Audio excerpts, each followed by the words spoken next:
Man, shout out to Beyond Beats and Culture. You ready, B? Yeah, I'm ready, bro. You ready for the last episode of the year? Last episode of the Well, year. the last episode that's going to come out this year. Yeah. But it's not going to be the last one we film this year. Facts. So, yeah. I'm ready, It's been man. a year of the BBC. It's been a very long year. Very long, black, dark. Hey, like Vince Staples said, bro, dark times, B. Nah, this was a very bright year in hip-hop. It was. You saw who made the Pop Star of the Year? Pop I didn't Star, see it.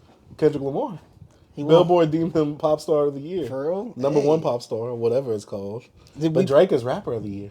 Drake was rapper of the year from who? Billboard. That's weird. Yeah, but You think Kendrick is Drake? Pop Star. You think Drake said, "Hey, yo, do this"? Drake. No, they saw that. They saw that. charts? They saw that petition. They said, "Oh no, we need to glaze him somehow. We need to give him something." I think Drake was like, "Hey, yo, make him the pop star, be the rapper." You know, you got some. Come on, Billboard. Did they recently awarded him this year? Who? Didn't Drake go to the they He got rewarded him Rapper as, of the like, Year. I know, but they rewarded him for like Icon or something of the year or something like that for the last. He got like an award. Mm-hmm. He know them people, bro. He said, "Yo, this would be a joke." I haven't seen it. That came out today. Everybody's like, "Oh my gosh, it's so diabolical what Billboard did." Whatever they said. Nah, that's what Drake did. That Drake said, "Make me the rapper, be the pop star." Let's change the Hey, he narrative. was rapping, B. Yeah. Hey, what hook do you know that he got on this year? He didn't do no hook on yeah. Push-Ups. He didn't do no hook on Family Matters. He didn't do no hook on the Part 6. Or on Taylor Made Freestyle. I'm just saying, B. Kendrick gave you some hooks this year. And he gave you some singles this year too off that GNX. Bro, I did not know that happened. Hey, Drake Kendrick- wins top rap artist over Kendrick. But they said this on the 20. This happened on the 14th December. I didn't know. But Kendrick today, it got announced today that Kendrick was got number pop. one Okay. pop artist of the year. I'm just saying, B. Then this goes back to our conversation earlier in the show. What is pop? I told you, isn't Kendrick Lamar pop? My fruition came to Yeah, but how reality. like from what we were saying, like any artist that's big just become pop. It's crazy. This has been a conversation that people been having for years. Like before we was even our parents was thought of, because of the whole like 60s pop and like the soul and R&B. And, oh, it's on this on the pop charts, and they like, yo, this is not pop. This soul. Same conversations. So what would Michael Jackson's music be like off the wall? Would that be pop or would that be R&B? Or would that soul And at the time? it got so big that it's pop as well. B. Michael Jackson been pop since ABC, since he was Jackson 5. So he was never R&B, He's the king of pop. but he can never be R&B too. He's R&B, but he the king of pop, B, for a reason, because he was killing them charts. Well, I know that he was popular. Yeah, 'cause I he's get super that. popular. He's But like- when you get into the music, this comes back to the conversation. That's what I'm saying. It becomes pop music. Anybody become pop once your music hit a popular level. So was Kendrick GNX pop? yeah, it's gonna be pop because look, you gotta understand. Well, I'm saying Music- basically I'm saying All right, if you're already an established artist, Yeah. anything you come out with is pop at that point. it'd be considered you could be a pop star. We had to. It's crazy. We defined it. Remember, we was like, okay, we was talked about the pop sound, right? The formulaic pop sound, or you can do the stuff of you saying how like you have some up tempo, like Katy Perry type pop, right? So you got sonically pop, and then you got popular. So regardless, if you become a big artist, you're gonna become popular. The crazy thing is, they was having the same conversation that me and you had at the beginning of the year on Potty Mouth over the weekend.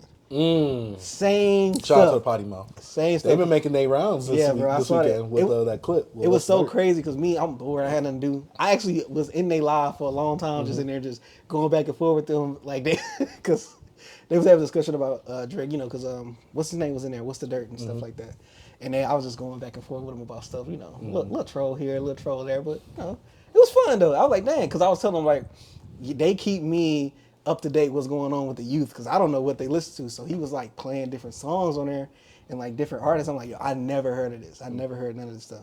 I said, yeah, man, I'm probably the oldest person in this chat, and I'm like, hey, I gotta keep my ear to the streets, B.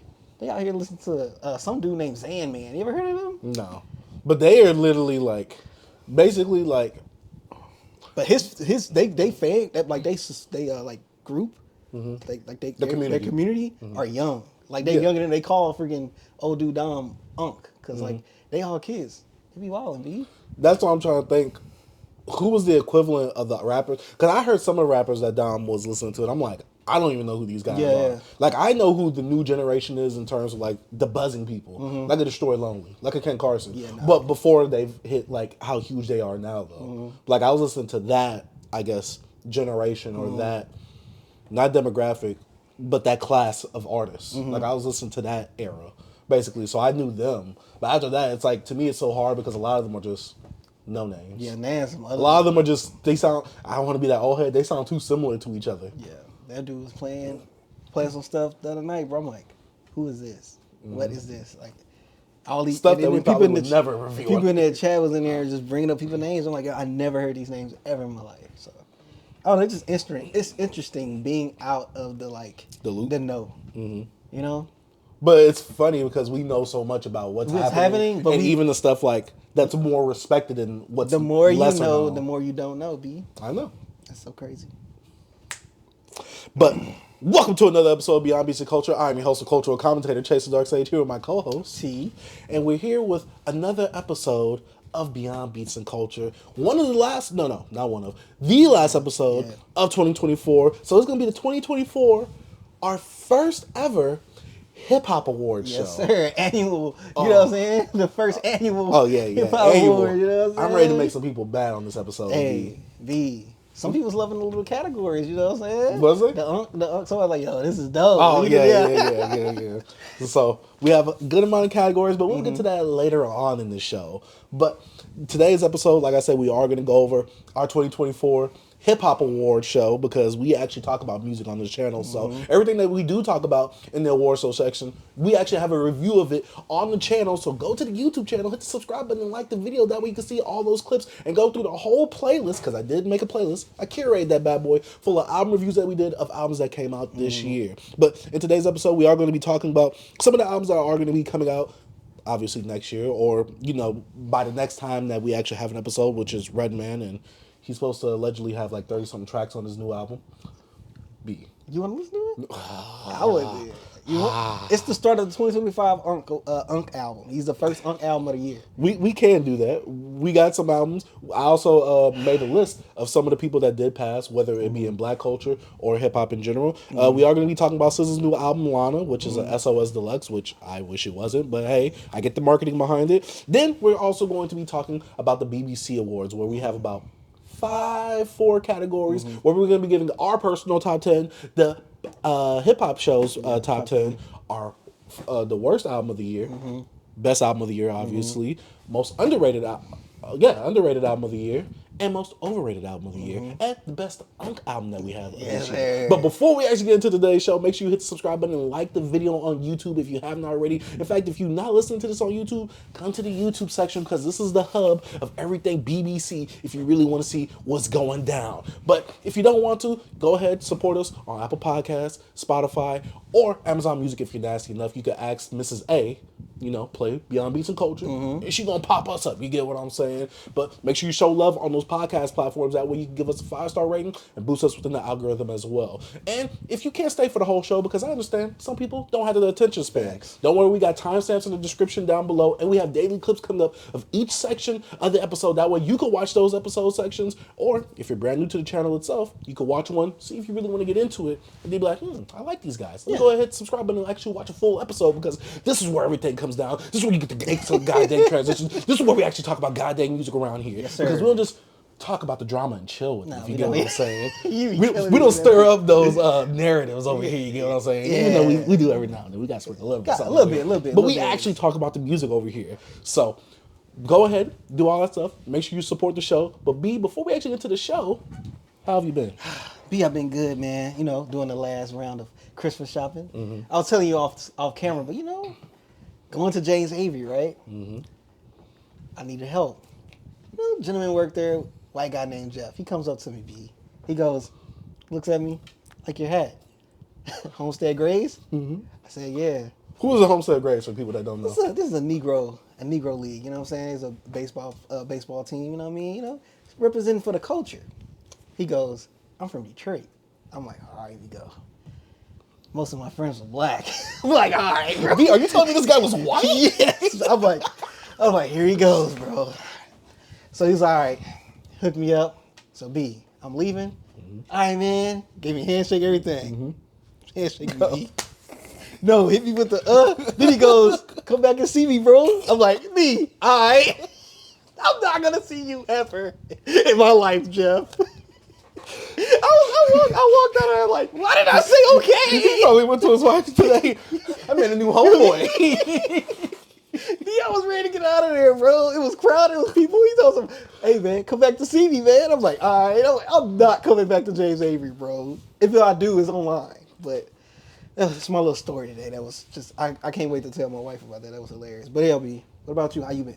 I'm all right. This episode is dropping potentially on Christmas. So this is an early Christmas gift for you guys. At least get some hip hop content. Even when you're bored, when you're with your family and you get done with all that, you probably just want to tune them out. You get what I'm saying? Christmas is a hectic time, and I'm going to the H for Christmas. Yeah. So by the time this episode comes out, I'll be at the H. I'll be doing a little meet and greet, a BBC meet and greet. You know, if you want to meet the most famous hip hop commentator, cultural commentator, chasing dark stage, I will be there. Make sure you bring your $25 though for the signature signing.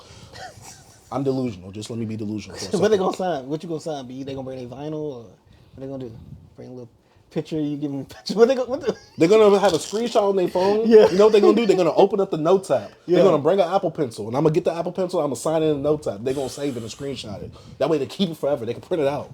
Hopefully you We don't going take the digital phone with and undo it. I might have to charge them another $25 to get that redone. Ooh, my bad. Ooh, my bad. Yeah. Ooh, first come, first serve. Get out. That is insane. I'm just saying, I'm coming to the H. You know, all the blasphemy that I've been talking about when it comes to H-Town artists, Houston rap fans, and I got a little blasphemy to talk about today because I did listen to 2 Houston artists this weekend. Oh my god! Because we didn't really have any albums to review this Yeah. week, so I had a lot of music to catch up on, especially like the year-end stuff that came out.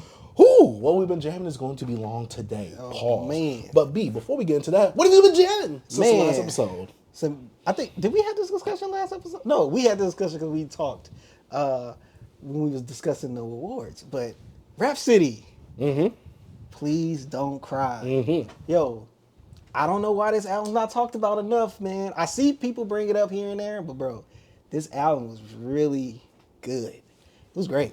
I like the vulnerability in this. I like her confidence as a rapper on here, bro. And like some of the songs on here, bro, like she touched my feelings. Bro. I'm like, dang, Rapsody, everything just Did she sounded, get you into your femininity? yes, B. She was going, bro. Like, hey, 3 a.m. behind Erica, look, Oh yeah, that song was hard. fire. Erica sounded amazing on the hook. And even when the writing in it, like Rapsody explaining like her the relationship she had with the whoever young lady, young man, I don't know, because it kind of came after that one song, so I don't know if she was going into. I think it was talking about a young lady. Yeah. I think it kind of. But then she started both. talking about having kids and looking. That's like what I'm her. saying. Switching both. Yeah, I think it was talking about both. That's what I'm saying. I don't know. Which if is she was why I talking- think it was touching on her bisexuality. That's what I think it was going after. So she probably was talking about like multiple partners or whatever. But anyways, I just loved it because some of the stuff she was saying, I was like, oh, I could picture this going on. Blase blah. I'm like, oh man, she's killing it. Daddy years, I'm just saying, man. She's family man years. Hey man, she's going in, man. And hey, I really think this is a really good album, bro. And I'm surprised it didn't get a Grammy nom. I know it was a little lengthy. You know, One of the songs did get a Grammy nom. The yeah, a with her song and got Hit it, Boy. but I'm like the album because that's Especially because to me this album, because that was like the first single, right? yeah, and it embodies hip hop well, just Yeah. like the Common album does. Yeah, this was a really good one. Fantastic album. I talked about it earlier this year on what we. And then it was just like talking about like, you know, her being a woman and like who she is, you know, her place in hip hop as well, and her relationship with her grandparent. Yeah, I think it was like, grandma or her mom. I forget which one it was. And her talking to her sister about how like giving someone advice or whatever. Yeah, and then she was talking about how like she's been a hypocrite because she's sleeping with a married man, and I love it. Yo, then she had that one song, her little, you know, she was getting a long time. Yeah, I was like, yo, this kind of dope how she doing this, bro. But I'm like, hold up, bro, she wilding. I'm like, where she at? You had to pull over? Like, oh, you had need to to get the go? lotion out? Come on. Hey, that's the Jeep music. B. But overall, man, I really think this is an incredible project, bro. Incredible album by Rapsody. Please don't cry. If any of you guys haven't got a chance to listen to it, please check it out, man. It's really good. And she got some songs on here that got you, you know, make you bob your head a little bit because the production on here also is done really well. Shout out to Black Odyssey. I know he produced a good, well, I think they are a collective. They produced a good amount of stuff on here, bro. And it sounded lush. Really good. Yeah, I really want. That's why I said earlier. Oh, we was having a conversation. I was contemplating on buying the vinyl because I was This one? yeah, but this also came out early in the year, so that's probably why it got lost in the whole shuffle of everything. Yeah, but hey, Rapsody, you did a wonderful job with this project, with this album. What about you, B? What's the name? My first project, Zero. Call Me Rother. Rother. Hold up. Zero came out with an album. Another one? Did he come out with two? I'm not sure if he came out with one earlier this year. I don't know if didn't you talk about a Zero album this year? Yes, I did, but that was one of his older albums. That was Let the Truth Be Told. Okay. Because remember, I was gonna go. That was during the summer when I was about to go back to Houston. Oh, he put out something called the Ghetto Gospel. Oh yeah, I already knew I was gonna listen to that. So I listened to this album because I'm just like, I gotta show some respect. You know, I'm going to Houston soon. Yeah. So I gotta see what the temperature looking like. How's it looking, B? It's looking cold. It's looking like outside. I got CeeLo on here. Yeah, CeeLo was good. See, he's on the hook, right? I think he had a verse. Thug on here. Thug who? Oh, Some Thug, Thug. yeah. I thought you meant Young Thug. Nah, not Young Thug, bro. Dang, B. It's not it, B. B, like, these Houston rappers are just so out of touch. Like, it's like, ever since they came out of that era, they don't know how to rap no more. Like, I don't know what it is. And I get it. There's going to be those people that are warehouse worker, music lovers. I really relate to this. Yeah, but he's rapping about the most basic, simple stuff in the most basic, simple way. And I saw your car in the parking lot. You're not riding on the slab. You're not. You don't have 84s on your forklift. You don't. Just stop. I don't get why people love this. And even Zero went on an interview recently. He said, yeah, we don't really get support like that in Houston, us Houston artists. I'm like, I know. That's because no one is real with y'all. Y'all's music sucks. It's crazy because when I be back home sometimes, it used to be like, oh, they play some Houston music, but it don't seem like that no more. I just think, like, with the internet, there's way too much access for everything. I think if you listen to this stuff, no offense, you either have them in a high regard because you're from there, or you respect just Houston culture so much that you kind of want to live in it and wish you was from there.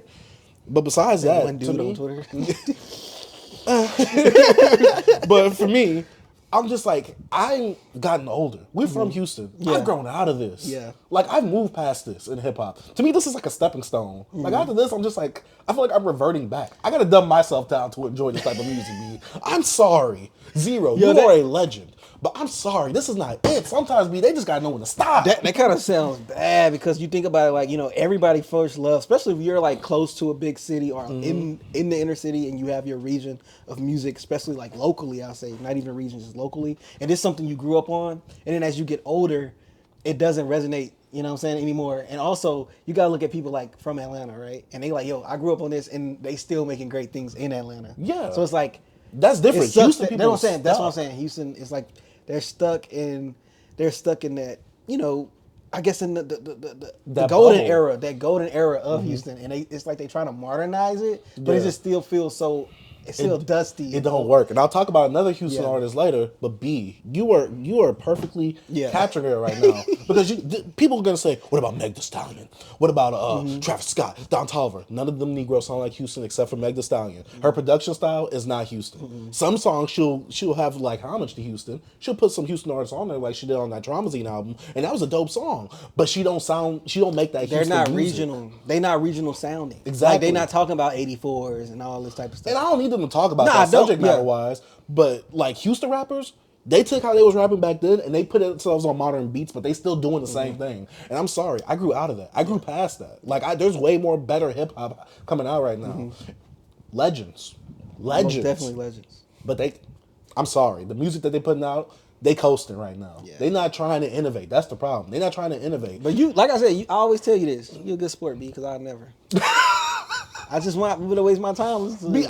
Sometimes I'm just like, maybe I'm giving them too hard of a chance. Let me give them the benefit of the doubt. And then I wish I didn't give them the benefit of the doubt. Except for Paul Wall. I'll talk about his album later. But I like Paul Wall. Zeros, call me Rother. I won't. I'll keep calling you Zero. Go ahead with your next project. Yo, you are wild. So let me go to see what will be on my next docket, bro. All right. So this one right here, B. Chuck Stranger's A Forsaken Lover's Plea. So, if none of you guys are familiar with Chuck Stranger, I think y'all are. But yeah, he was a producer, mostly like known for being in Pro Era, being with Joey and all them. I always get him confused with Chuck English. And I remember like that old Dead in Hip Hop, like when they was going in when on like him? B went in on Chuck Stranger's, bro. But like he's grown as an MC now. I thought this was a really solid project. Oh, okay, so it's that one. Yeah. Yeah, I've seen that one kind of circulating. Yeah, I think he's he grown. I think the production on here is like what stood out to me. I love like it was Self-produced? I don't know if he produces. I should have really done my research on that, but I only listened to it once, so just know what I jammed. Oh, he got some stuff with Alchemist on here. He got 2 tracks with Alchemist, but nah, the production on here was like the standout. His rapping is okay for this. It feel like he toned it down. Like he's not trying to like, oh, I'm trying. Not even tone it down. I think he was just pretty much trying to like talk about his experience of like where he's from. He was, it was a lot of regional things of like where I'm from, like from Queens, and like blackness, a lot of blackness sprinkled around this and just being black, and speaking on like things his father told him. I don't know. It was like I wanted a little more from him as an MC from this, but I know some of the production is kind of like it was more like you know how Alchemist would give you. I don't know if you ever any Chuck Strangers Music on his own? Yeah, maybe in the past, but like I didn't. This is in like the realm of like an Alchemist type of like an album type of not crazy tempo, not hop. Nothing like heavy, speedy. It's just real monotonish. Mm-hmm. Just the whole album, or just the whole album is like a smooth listen. You know what I mean? But some really good production, some cool little samples. You know what I mean? I'm like, I like this production. But Chuck Strings as an MC didn't give me enough. But it was a good album. I say it's a good album. It wasn't bad. I wasn't like, ooh, turn this off, because I ain't gonna lie, that production kept me in. And he had a few features. He had Remy Banks on here. He had Joey on here. And he had Eric the Architect on here. And he's also a producer too. But I think he rapped on that track. Cause that's when they talked about Flatbush. So yeah. And is he from Queens? Or is he from Brooklyn? See, when you do the whole New York stuff, yeah, I can't do that. Yeah, but my bad if I messed up where you from. But anyways, I thought it was a cool project, man. I seen some people talk about it, and it was something that I wanted to get to when it came out, but I just never got around to it. But hey, been having a lot of time, like you said, we ain't got nothing new really coming out. So I've been going back listening to albums that came out in the beginning of the year. And Chuck Strangers, The Forsaken Lover's Plea, if you guys want to check it out, you could. I won't suggest this. It's not something like, I recommend you to check it out. It's a cool to listen. It's cool to listen. Yeah, that's what I'm saying. It wasn't too long. Let me see how long it was. 35 minutes, not bad. Not production, offensive. I like the production, bro. I ain't gonna lie.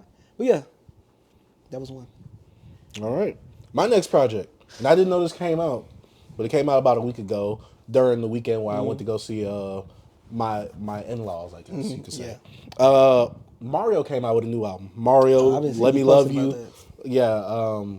Let Me Love You, How Could You, Mario from, How Can I Breathe or whatever. Mm-hmm. Mario's always been one of my favorite R&B artists, but going back to it during this year, I had such an inflated sense of like what his music mostly was besides the hits, because I went back to his album. I went to his first 2 albums, two of his first 3 albums, Turning Point and Go. I think that's the name of it. Mm. The ones with his huge hits that we all know.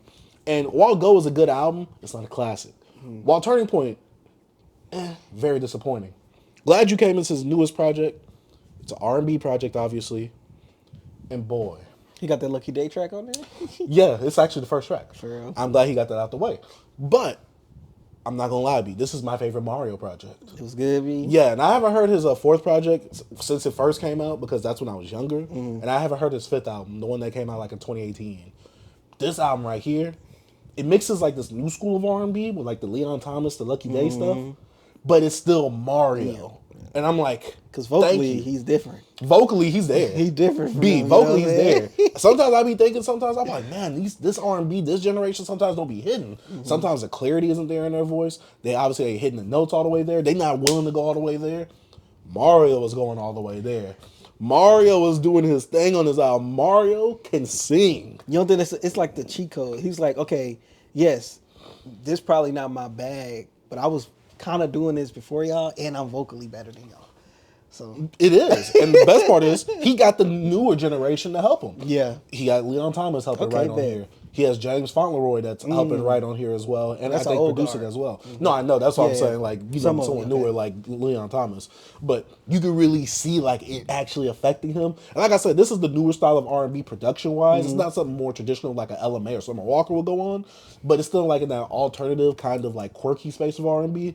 But it still sounds good. And one of my favorite tracks is like the one that says where he's going his own throat off. I'm like, okay, you know what the throat off is. Be when a rapper gets their bars off, he's getting his throat off right now because them vocals they really going right What's there. with you with that throat, man? You be wilding. Hey, you gotta keep the pen sharp. You gotta keep the throat sharp. Oh, B. my I'm just saying. But Mario, he came with it on this album. I enjoyed this album. I listened to it twice over the weekend because I'm just like, this album is really good. This is one of my favorite R&B projects. I just hate that it came out so late because you could have been included with other stuff. But also, I feel like whatever promo run he was trying to have with it, it was non-existent. Because like I said, I didn't know it came out until one of them Twitter pages, R&B Radar, who I follow, to get to keep in track with new R&B and stuff that comes out. They posted, I'm like, Mario came out with a new album. I'm like, please God, let it be good.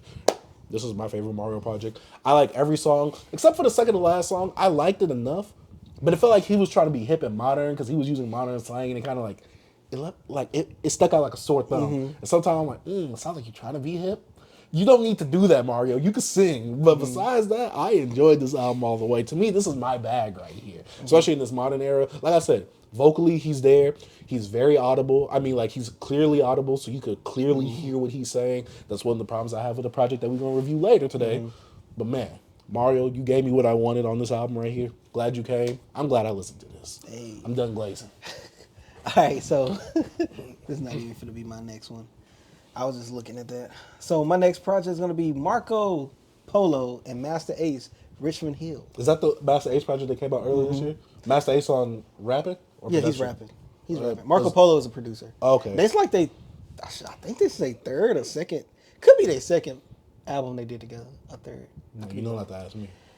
Because I know you went through a Master Ace. I don't know if you listened to I listened to the ones that you told me. Oh, I listened to the one that you told me, and I listened to the one on my own. Okay. What is it called? Indisposable Arts? Yeah, I didn't know if you went and listened to like more stuff. The whole like before he was like Master Ace with that whole crew stuff. I'm like, I'm not doing all that. Okay, so yeah, this project, straight to me, like more of a storytelling because this is based on Marco Polo's life. So he's kind of narrating in some parts of like, he's from Canada. So I think the Richmond Hill is probably like, is where he grew up.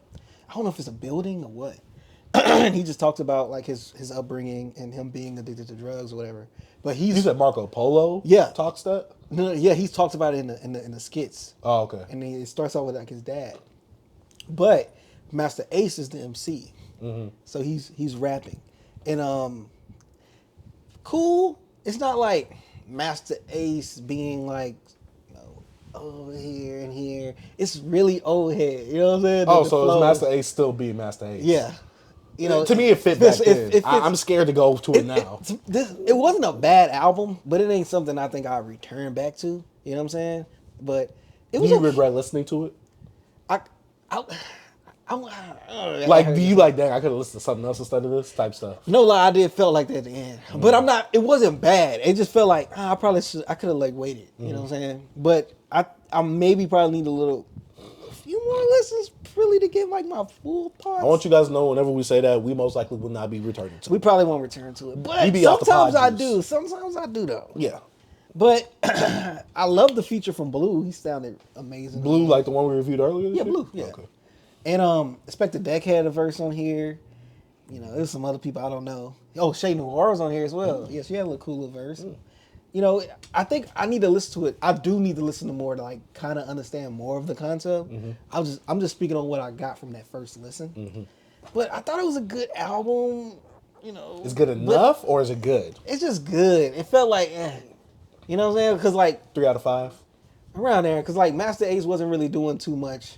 It's killing me. It's like it's different now because he's older, so it's like, it ain't like this. It don't feel the same. Sword is a little Dolby. Yeah, I don't even. I said it's a little dull. I know. I said it's a little dull. I didn't say it was all the way dull. It's like with Master Ace is different. I don't want to like, you know what I'm saying? Trendsetter.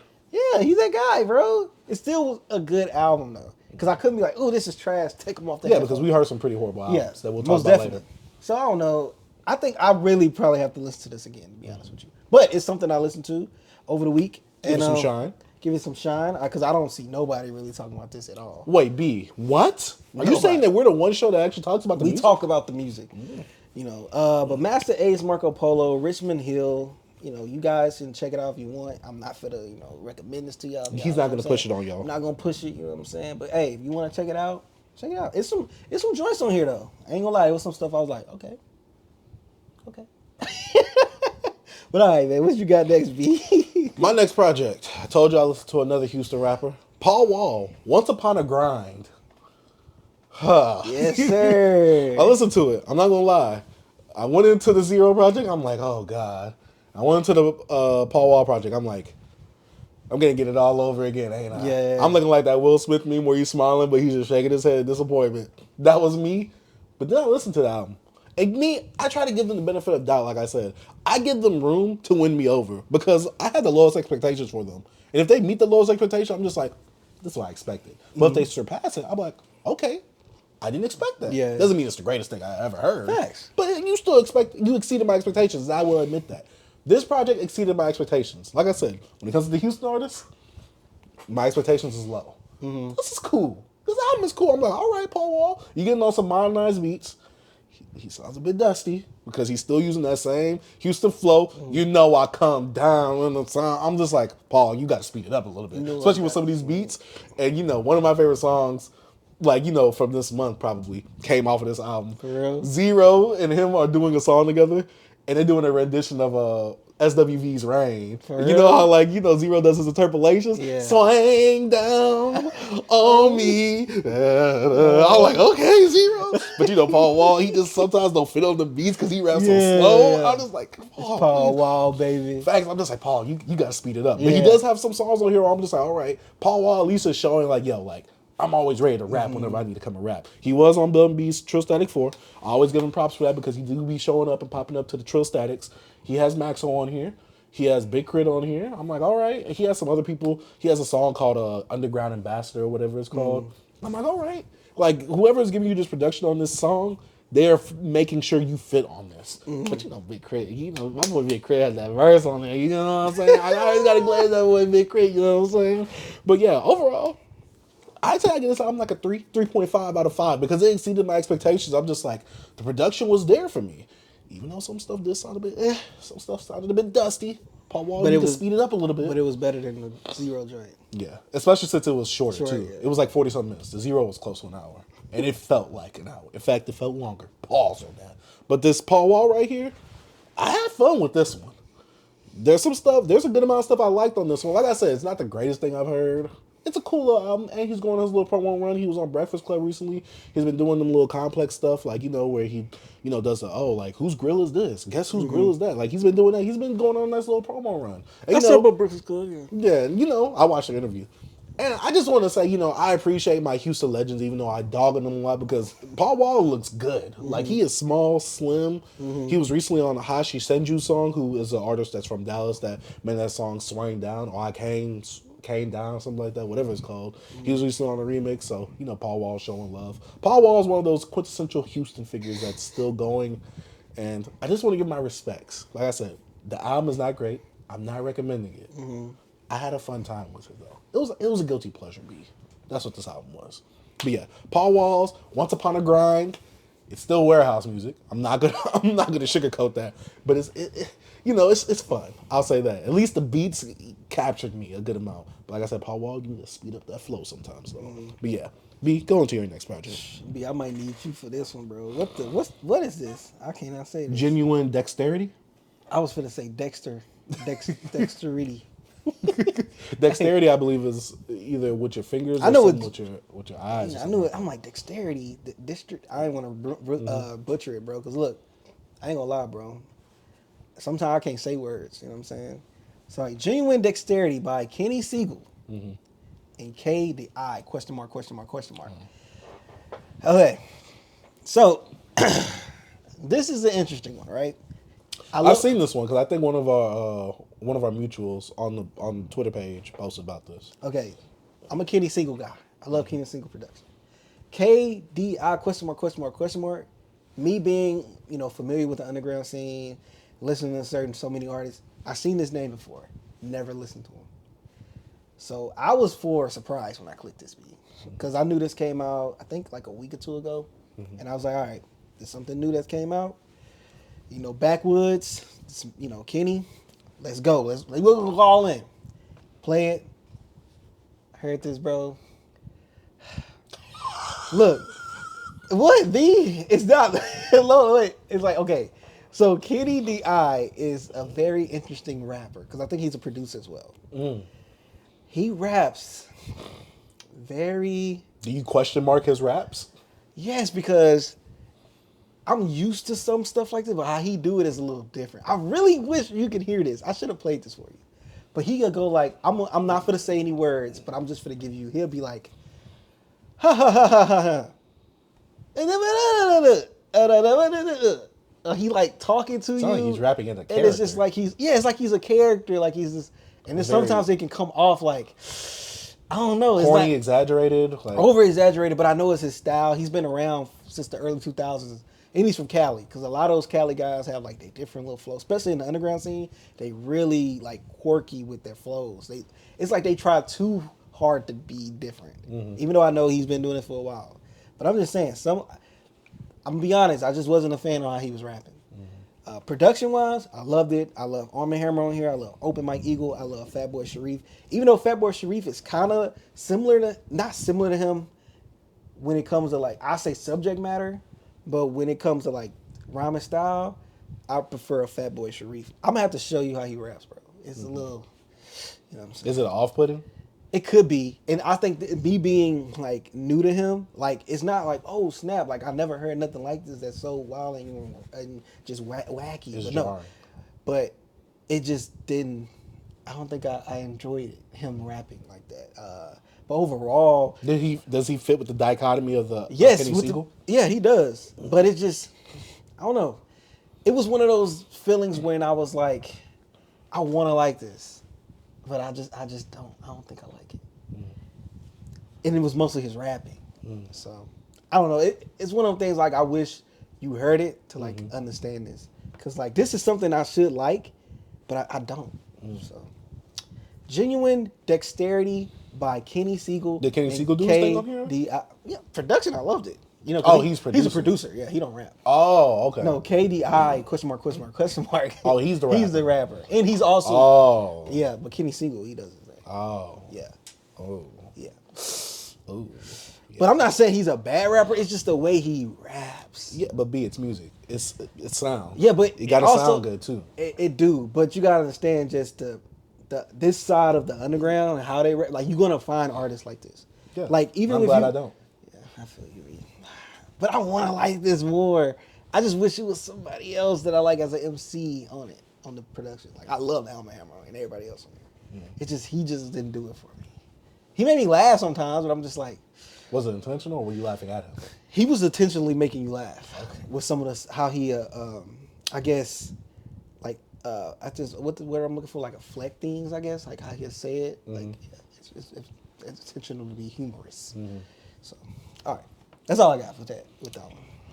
All right, my next project, and this is one that you listened to earlier this year, CASABLANCO by Marsha, Ambrosius, and Dr. Dre. God dang, why didn't I listen to this earlier? This should have been a review on the docket. What was wrong with me? B, why didn't you usher me to listen to this? Oh my God. It sounds so lush, though, to me. This was beautiful. B, 5 out of 5 for me. Oh my God. I listened to this, I'm like, he didn't pressure me to listening to this. What's the one time you didn't peer pressure me, B? What's wrong with you? I blame you. But I think I said I liked it. I told you to listen to it, though. I thought you didn't peer pressure me, though. We over here listening to Ness, man. Richard Miri. I could have been listening to some art. Hey, bro, it's so I like that Jay. This album is good. Yeah, and I love first of all, she could sing. Yeah, very clearly audible. I love it. The production that Dre gave her, the sample with New York City. Yeah. Oh my! And then her callbacks to like certain references in hip hop or certain lines in R&B. I'm like, what the F? Yeah. I'm loving this. This was like a homage project, but it's so well packaged. And then I gotta think, Where the F was this Dr. Dre at on Missionary? That's why I said I don't even think I like this album no more. No. Take Missionary out. Go back to listen to this. I don't know what the F he was doing on there. Look, he gave Snoop Dogg the wax side. I listened to that album on my way to work and I was all smiles, bro. I never forget, bro. I'm like, I gotta turn that one back. I didn't do that on the album listening. But I'm like, yo, I gotta rewind that back. Especially with some songs. And the album isn't that long. Yeah. Runtime wise. But some of the beat switches in it makes it feel, longer time-wise. Yeah, and it was a welcome. I loved it. I'm like, I don't want this to end right now. And it seems like how everything goes into one another. It's dope. It's love experience. I love it. Marsha Ambrosia. I love it. Dr. Dre. I love it. I don't know what the F you was doing with that Snoop Dogg-ish. I wouldn't even say get back in the studio and make it two with this. Because we see what happened when we tried to do that with Snoop Dogg and them. Mm-hmm. Don't do that. This was it. I'm cool with it. I love this. Just like CASABLANCO. What was it? Blanco? Was it? That's like the white cheese. I was cheesing the whole time listening to this. Hey. I love this. She's in her bag, bro. I love this beat. I just love when she, that was going to sound very, very homosexual. I'm going to chill out. But yeah. Yeah. Go ahead with your next project, B. I just wish that you would have peer pressured me a little harder into this one. Pause. All right. So this is by Previous Industries. The album's titled Service Merchandise. Okay, this is a collective. You have 3 MCs come together and makes Previous Industries. And you have Open Mike Eagle, you have Video Dave, and you have Still Riff. I don't know those other 2 guys. Obviously, I know Open Mike Eagle. So, I can't even give you a bio on the other 2 guys like that, but... That's all right. That run on Open Mike Eagle, you know. So, this project caught me off guard. Like, I was seeing it, I was seeing it in the list of, like, albums that came out. I think it was like a week or 2 ago I was looking at it, and I'm like, what the hell is a Previous Industry? And I'm like, yo, I'm about to click it. Mm-hmm. I went and found it on, music, Apple Music, and I'm like, oh snap, this Open Mike Eagle on here. I saw that. I'm like, oh, it's all 3 of them. I'm like, I don't hear this. But I know a lot of people on Twitter are not really talking about Open Mike Eagle. It's just a certain few people. And sometimes I listen to his streams and stuff, and I never heard him talk about he put out an album this year. I don't listen to it all the time, but anyways. I enjoyed this. This is my thing, bro. I love when rappers like Open Mike, Video Dave, and Still, like, they're not they the rappers with, like, it's that artsy, underground-ish, off-kilter. They just talking to you in a way. Like, you ever listen to Open Mike? I've heard him once. Open Mike is like, he's like spoken word in a way, like a poet, kind of. But he's rapping, but he has this voice of just like a very... he sounds like a therapist to me every time he talks. And like when he raps, it's kind of the same way. And he has just like, it's like thoughts of like him being like, he'll be like, so I took a walk. It's just certain things like he could just be saying to you. And it's just like, yo, this sounds so dope to me. I don't know why. But I know Open Mike Eagle, like probably one of my favorite albums that came out in the 2010s is like, it's black comedy. And and like amazing. So it's like, I just can't, I don't know. It's just, Open Mike Eagle is something you have to experience. Like I really think you have to experience him for like you to really, as an artist, bro.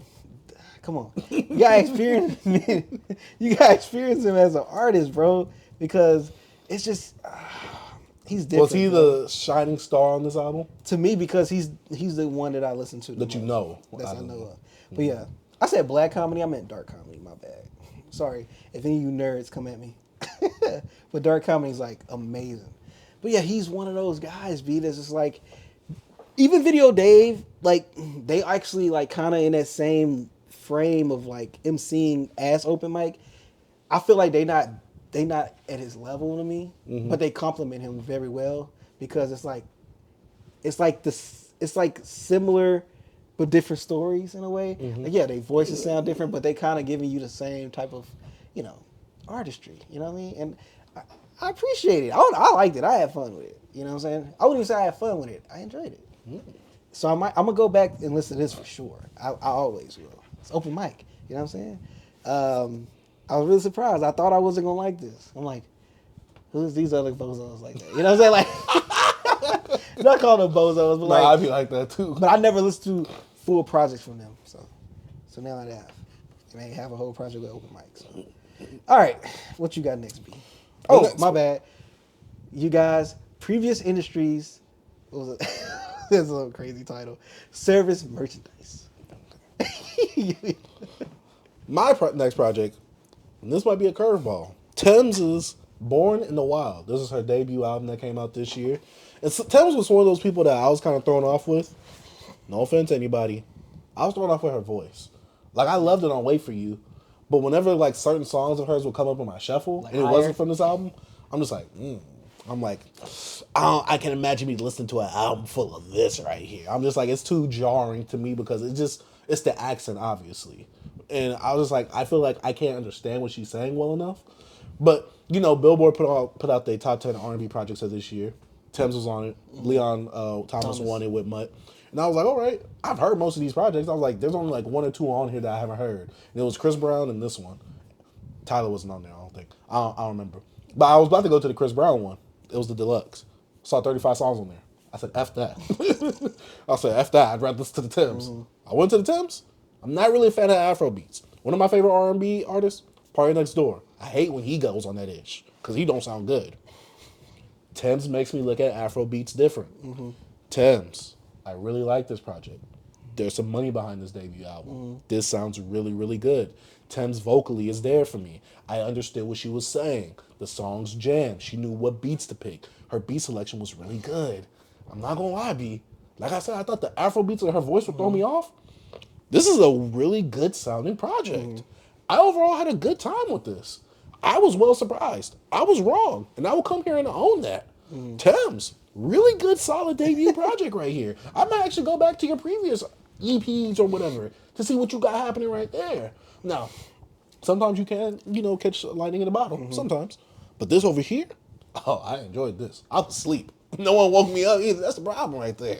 Come on, what are we doing right now? This is 2 projects this year that I was sleeping on, even though one of them is your fault. Yeah. And this one right here, this one was just my fault. My ignorance.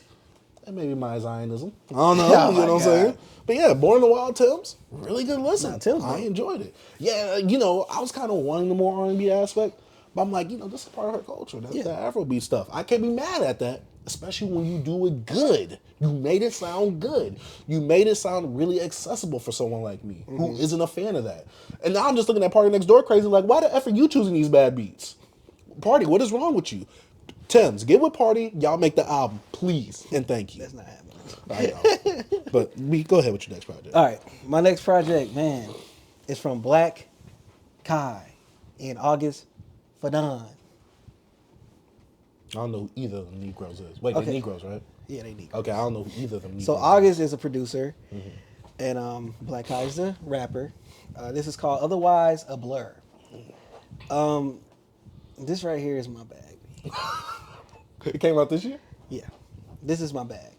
So I listened to his other project earlier this year, Black Kai. Oh, okay. I listened to his other project earlier this year, but I listened to it once. I'm like, all right, I like this, but I never went back to it.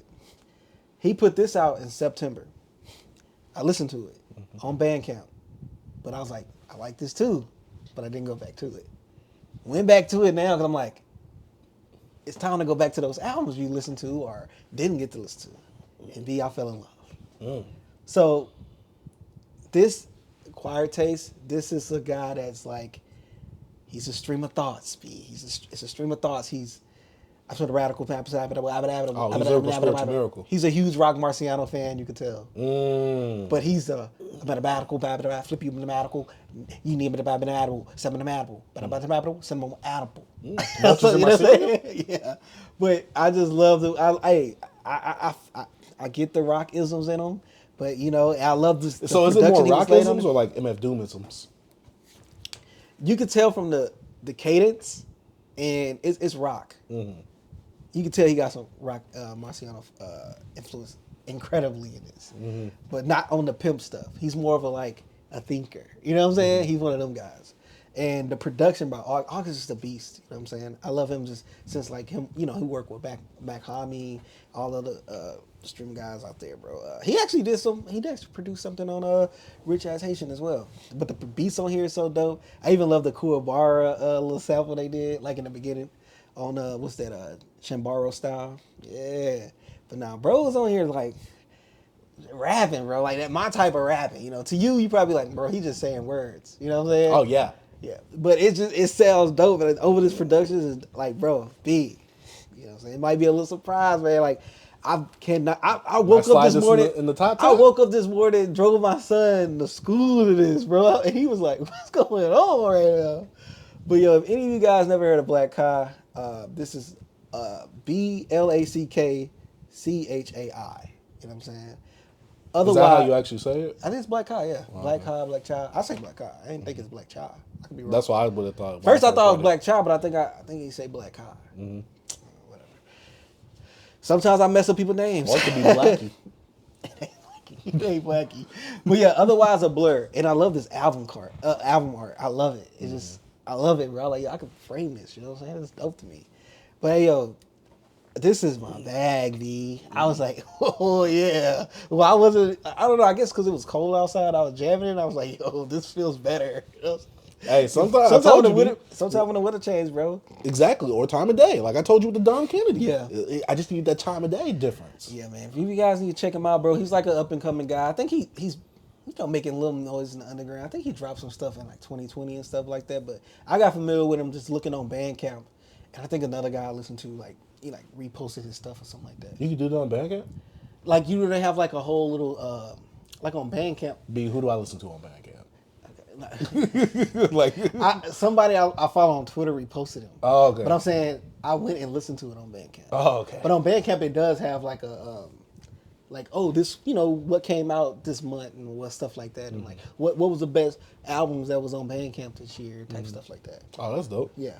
But yeah, it's a little community on there. You know what I'm saying? I've been rocking with Bandcamp since 2011, 2012, somewhere there. I knew of it this whole time. I just never had a reason to. I used to buy a lot of my vinyl off there. Some vinyl I never got.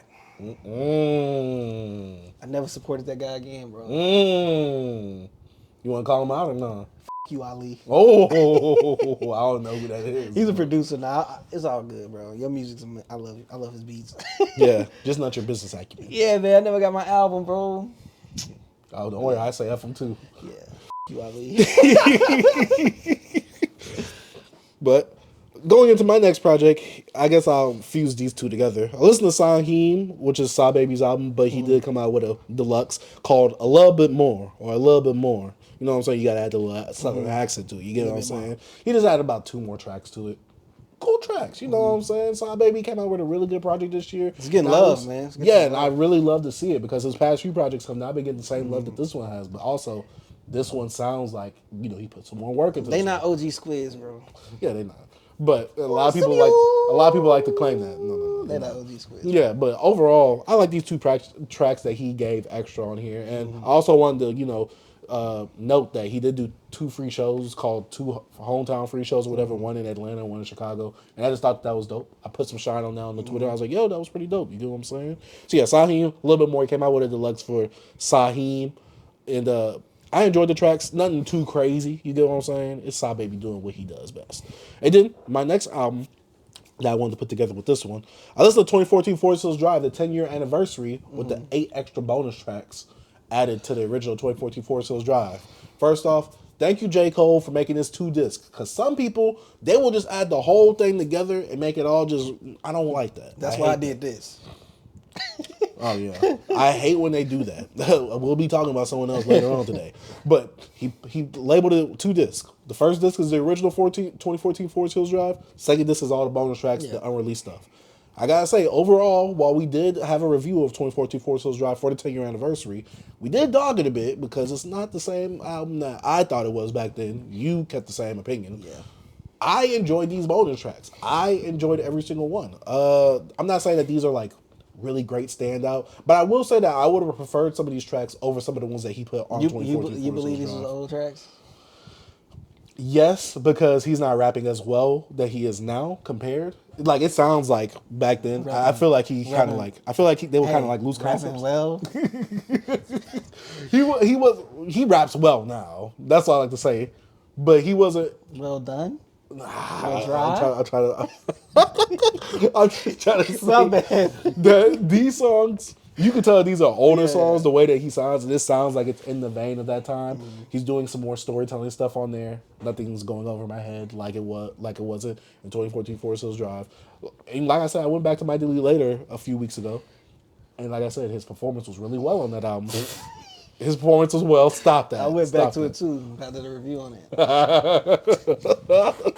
But yeah, overall, I enjoyed these tracks. I had a fun time. It felt a bit nostalgic. And he has a song with Bone Thugs and Harmony. Cool song. I think it kind of ran its course though. But overall, I thought the bonus tracks was cool. I'm just glad they put it on streaming because I did not want to pay That for those cover art bad is boys. ass. Oh yeah. I wish he would have just used the one where he's in front of the building or whatever, where he's like in front of like a Waffle House looking building.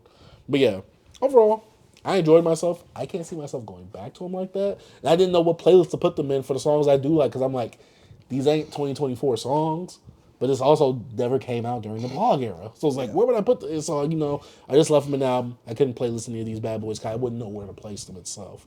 But yeah, B, what's your next project? I went back on my next project, B. Dom, Mo, Genesis, and The Alchemist, No Idols. I hate that cover. Oh, you like the original cover? But bro, this right here was like, I love this when this came out, and I think I love it even more now. Bro, this thing aged so well. Like Damo, you know, with his like, you know, little slow bars, but he be, you know, be rapping, you know what I mean? And Especially with that super West that Coast sound he yeah. has with it. And then him with Alchemist is like a perfect marriage to me. I listened to some of it earlier this year too. For real. And then, oh, bro, Elimination Chamber. I don't know why I could say that word. Fire, bro. I just love Vince on that. Earl on there, bro. Power Ballad with Smoke Dizza. I used to jam. I don't know why. This was like my most jam song back then. Me and my bro. I don't know why I like that song so much back then. And then Freddie on freaking Till the Angels Come was on that joint. Bro, Freddie, that's when Freddie was like, bro, give me anything, bro. I'm just gonna go off, bro. And like even like on the Daily News, I forgot Space Ghost Perp had a really cool verse on there, and I was like, dang, I forgot that he was a competent person, not even just a rapper. He had his mind intact then, I guess. Yeah, he was coherent. Yeah, he was very coherent. And Game Breaker with Earl, I think Earl's on the hook on that one. No, Earl's on the hook on Daily News, but it goes into Game Breaker, which is also dope. And the Feelings was cool. I love that production on the Feelings. Man, this just brought me back because I haven't listened to this since like 2014 or something, bro. I think this came out my senior year or the summer After I graduated. I about to say it definitely came out while I was still, I think, in high school. It had to be my senior year or after I left school. I know it was 2012. Had to be. Oh, don't ask me that. But yeah, No Idols. I never liked that song, No Idols. I didn't like Tyler on that, and still to this day, I still don't like Tyler on No Idols. I don't know if I'm the only one that feel that way, but I didn't care for him more. And then Drugs got me spiritual. That was a cool track. It has Remy Banks on there, which is another artist I actually listen to, but I don't even want to talk about his album. It's because I was like, what made me listen to Remy Banks is because I was like, I haven't heard the name Remy Banks in years because I was listening to Chuck Stranger's album. So I went and listened to Remy Banks' album he put out this year, and I'm like, okay. And then I go back and I'm like, Remy Banks was on this album. And yeah, I think. Yeah. Anyways, No Idols and Domo Genesis. I don't know if anybody say this, but this is a classic. Like, this is a classic mixtape to me. I've seen this only talked about in high regards. Yeah, so. this is crazy. And I used to love that cover too, bro. Yeah, I could switch it. I might switch it. Do it. I might do Come that. on, cause what? Come on. The original cover's hard. But yeah. Like I might have allegedly got that from a site that you recommended earlier this year, and I might have downloaded it. You know what I'm saying? Just had the original cover. Yeah, I can get it on here, but this is from Apple Music. I still didn't change the cover, I believe. Will it change on your phone too? Yeah. Oh, that's fire. That's so fire. Yeah, I can change it. Oh yeah, that's so fire. But yeah, if none of you guys ever heard Domo Genesis and the Alchemist, No Idols, Shoot, would these kids nowadays yourself a even know favor, a Domo Genesis? I hope they do. If they know Tyler, they probably went back and heard of Domo. Because bro, I used to love Paper Planes. I loved Under the Influence. I like Domo. He was like, I like Domo too. He was my favorite. Yeah, he was like top 3 for me, bro. Out of Our Future? That I liked, yeah, out of the rappers. Because Tyler, Earl, Domo is like, I like Haji too. I think Domo was my favorite because I really liked the stuff outside of Our Future. You know who I didn't like that much? Mike G? Yeah, I didn't like Mike G's voice. What about Mellow Hype? I mean, Left Brain. He wasn't a rapper. He was a producer. Nah, he was a barely rapper could too. rap. No, but Haji was alright. Haji was dope. I like Damo. Like besides like the typical Tyler and Earl, like Damo was my third up. So. Yeah. But yeah, I really liked when Damo and Haji would do their things together. I like Damo and I used to like Damo and Tall together. I just didn't like them on. What was the song that was on? Ding, ding, ding, ding, ding, ding, ding, ding, ding, ding. It's This on, beat, tone. Tyler was the last one on that song. It was on OF Tape Volume 2. I know what you're talking about. I don't know why I can't think of it. I want to call it Rilla, but I know it's not that. I don't know. I didn't like that tape. B, every time you say that, it hurts. I didn't care for it, bro. I love that tape. That was like one of my most favorite projects coming out of the blog era. Dang, it's not loading up right now. But yeah, that's it? Yeah, that's it. For that project or in general? I think I'm done. I'm not going to talk about the other two projects I listened to.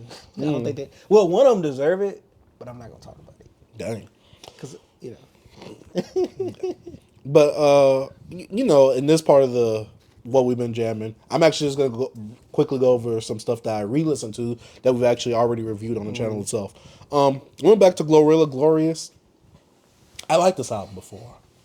In fact, I loved it when it came out. I still do. This got bumped up in my list, B. I'm sorry. I'm sorry. I'm about to throw up. This was such a good debut album. I'm not because like I've said before, It was a good debut. Like I said earlier in the show, when we did the review of Everything, I was like, where can Glorilla really go from here? Like, I'm like, there's not much that she could do after this. I had to eat my words. All she had to do the same thing. She proved me wrong. But see, I thought it was going to be very redundant. That was the problem. Yeah. They actually put some real good money behind it, and it sounded like a good album. And I'm like, dang, I really got to eat my words. And every song on here, there's like 2 skips for me on here. The Christian song, the gospel song, and the song right after that. Besides that, I'm like, God dang. Look, even the corny song, you know you deserve it. You know you gotta hurt my friend. I'm like, hey, especially with that beat, when the bass start coming in, you know I was like, hold on, that bass, though. She sounded a bit off. I see, I'm getting more of what you were saying about her voice kind of sounded a bit off. But I still enjoy it. I'm like, all right, Glorilla, you at least doing something a bit different and not just trying to go banger for banger all the time. But man, the bangers on here, bang. Like I said, that Wipe Me Down remix. Boss Man D-Lo drink. Great verse. Really good verse. Man, I wish where was he at on his own album? I digress. What was there? Not sleep. What was killing that damn? Nah, he was asleep, all right. He was killing that damn. Next project I listened to though, Doechie's Alligator Bites Never Heal. Funnily enough, I listened to it the same day that SZA dropped her project. I went back to it because I was like, maybe I was too hard. Because I talked about it last week, right? Yeah. And I listened to it before we we did our listing and stuff like that. And I was just like, this album is good. I have no problem with it. And I'm glad I watched Potty Mouth right after this because they shared the exact same sentiments I had on the actual review. What? She sounds like Doja Cat. I'm like, that's what she sounds like. It sounds like she's emulating that. Now, the one thing I will note that I didn't say in the review, she does have the Missy Elliott isms about her with the whole character in her raps, just like Nicki Minaj. I didn't say the Missy Elliott part. Okay. Someone corrected me in the comment section, so I do want to say that because I did forget about Missy Elliott during that time. But I haven't listened to a lot of Missy Elliott music. Like I mostly know the hits. Yeah, I mostly know that stuff. But yeah, when it comes to the Nicki influence, the Missy influence, and the Doja influence, which to me is one of the heavier parts of it, you can see it in Doechie's music. And I'm not saying that Doechie isn't her own person and she's not a good rapper herself. I think Doechie is still a good rapper. She's still a good artist, especially with this display that she put on here. But that's the best way I could call this album, is a display. To me, this doesn't feel like, well, even though it's mixtape, this isn't an album. To me, this doesn't deserve like an album of the year treatment because this feels like more of a display of my ability rather than an actual, boom, this is what the money sounds like behind it. That's why it sounds like first, I think on our review of it. Yeah, and I said it sounds like a sampling platter where you go to a place and you try to sample different things. Exactly. And there's nothing wrong with that. But when people say this is album of the year, I'm just like, to me, this don't have that album feel to it to make it an album of the year. And I get it. You can be different. You can be, diligent. They haven't hit our DMs yet, so. Yeah, so we're actually going to be real around here. We're actually going to talk about the music and talk about our feelings. I'm not going to call it Harriet Tubman music or anything like that. It's a funny meme online of the haters saying that. I don't believe that, but I get the joke. I just don't believe it. Oh, of course. But I don't believe that because I know they related to Kendrick. You got to let the slaves free, whatever. Yada, yada, yada. Either way, this is still a good project. I'm not saying that it's not a good project. It's just that it feels like a mixtape and it feels like a display in a showcase rather than an actual, like, here is my full thought out art right here. But yeah, overall, Alligator Bites Never Heal, still a good project. Right after that, I went to Dark Times, by Vince Staples. Revisited that. Love that album. Recency bias wore off, and I'm glad I do these re-listens. The album is still good. I don't like it as much as I did before, though. Yeah. It's not a bad album, like I said. But I'm just like, man, like compared to a lot of the other stuff I was listening to during that day, it was like the slowest one. I'm just like, I get it. This is the somber sort of one, Dark Times. I get it. It all fits within the theme. Sometimes I was just like, oh, I'm disengaging. Oh, I'm thinking about something else. Like, dang, the music isn't capturing me like it did before. Put it in the effort. It's just... They might have to, because in the car, I mean, some songs go life hard, but I go harder. Oh, you know, some songs like that, they ain't hard. Like, I'm never gonna deny that. They hard. I have to add them to the playlist. Hit them in the phones though. Put them in. Yeah, I might have to. Album. I might have to. Like, it's not a bad album, like I said. It's just like, you know, this one, my effect on it just lessened. Next project though, Rock Marshology. Had to revisit that. Hippopotamus, Wadamus, Dotamus. That boy, I will say though, my experience with this album, it elevated a bit because, like I said, it's all about like how often and how much I consume of an artist at that time. And at that time, you know, I was listening to some Rock Marshology with Elephant Man's Bones, and I was disappointed because I was like, oh man, I'm gonna get that on here too.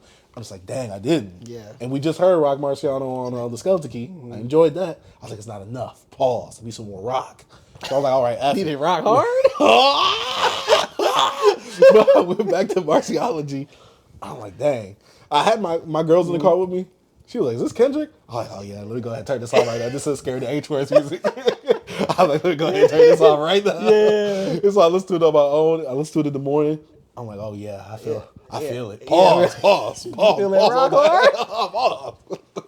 I felt like the pimp. He said something about he got his ice out the refrigerator or something like that. I'm like, what we doing, right? What we doing? Okay. But yeah, overall, I think my experience for this, well, I will say that my enjoyment for this got heightened a little bit more coming out of the rock funk itself and the whole Alchemist funk itself. It is, I still have my same viewpoints on it, but this is still to me a good project because Rock, he's not disappointed with the lyrics. Yeah. Rock is doing this thing on here. And I like the features on here.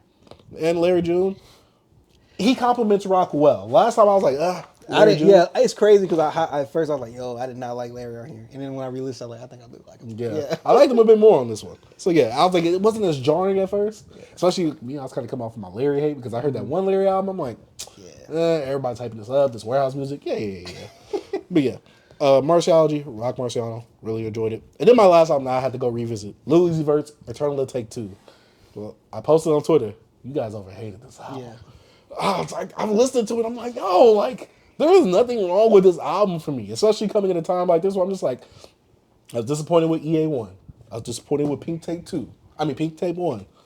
To me, this was like perfect. I'm like, all right, to me, this is like a return to form. And even though Uzi is reverting back, and this is not better than like Love is Rage 2, I still thoroughly enjoyed Eternal Take 2. I don't know what it is about them twos, but them twos be going hard in Uzi's discography, god dang it. I enjoyed this album. I still enjoy it. Like, I really loved this. And it went by so fast, especially with some standout songs. Meteor Man, Chill Bay. Chill Bay is the only song I go back to. Percocets. Percocets. Oh my gosh, I love this. I only go back to right Chill here. Bay, though. That's the only song that gets me. I understand. There's some songs I'm like, but I'm cool with it. Like that She Stank song. I'm like, this feels. I don't even remember that. Yeah, She Stank, something like that. I don't even remember like they I definitely. think I blocked it on my memory. Don't worry. Don't worry. Maybe you might need to. But it's one of them songs I'm like, I tolerate it because it's in the mix of the whole album. Chill Bay is the only song I go back to. That Chill Bay is so hard. I go back to that. That and Perky Sex. Perky Sex is my song. I don't know what it is. JT said on her album. I hated that she said it. But Uzi made a song about it. I'm like, hold up, Uzi, we jamming. They be having that perky sex, bro. Yeah, nasty bastards. But yeah, overall, I enjoyed EA2, and I just think that it was a very overhated album. Yeah. Uzi delivered to me on this one. It was a return to form, but I guess, like I said, his demographic probably just aged out of it. But yeah, you say you're done with everything, right? Done. And I'm done with everything as well for what we've been jamming. Let us know what you've been jamming for the end of the year. This is our last one we've been jamming that's actually going to be posted this year, but this isn't going to be the last one that we're actually filming itself. Yes, sir. But yeah, let us know what you've been jamming down in the comment section down below.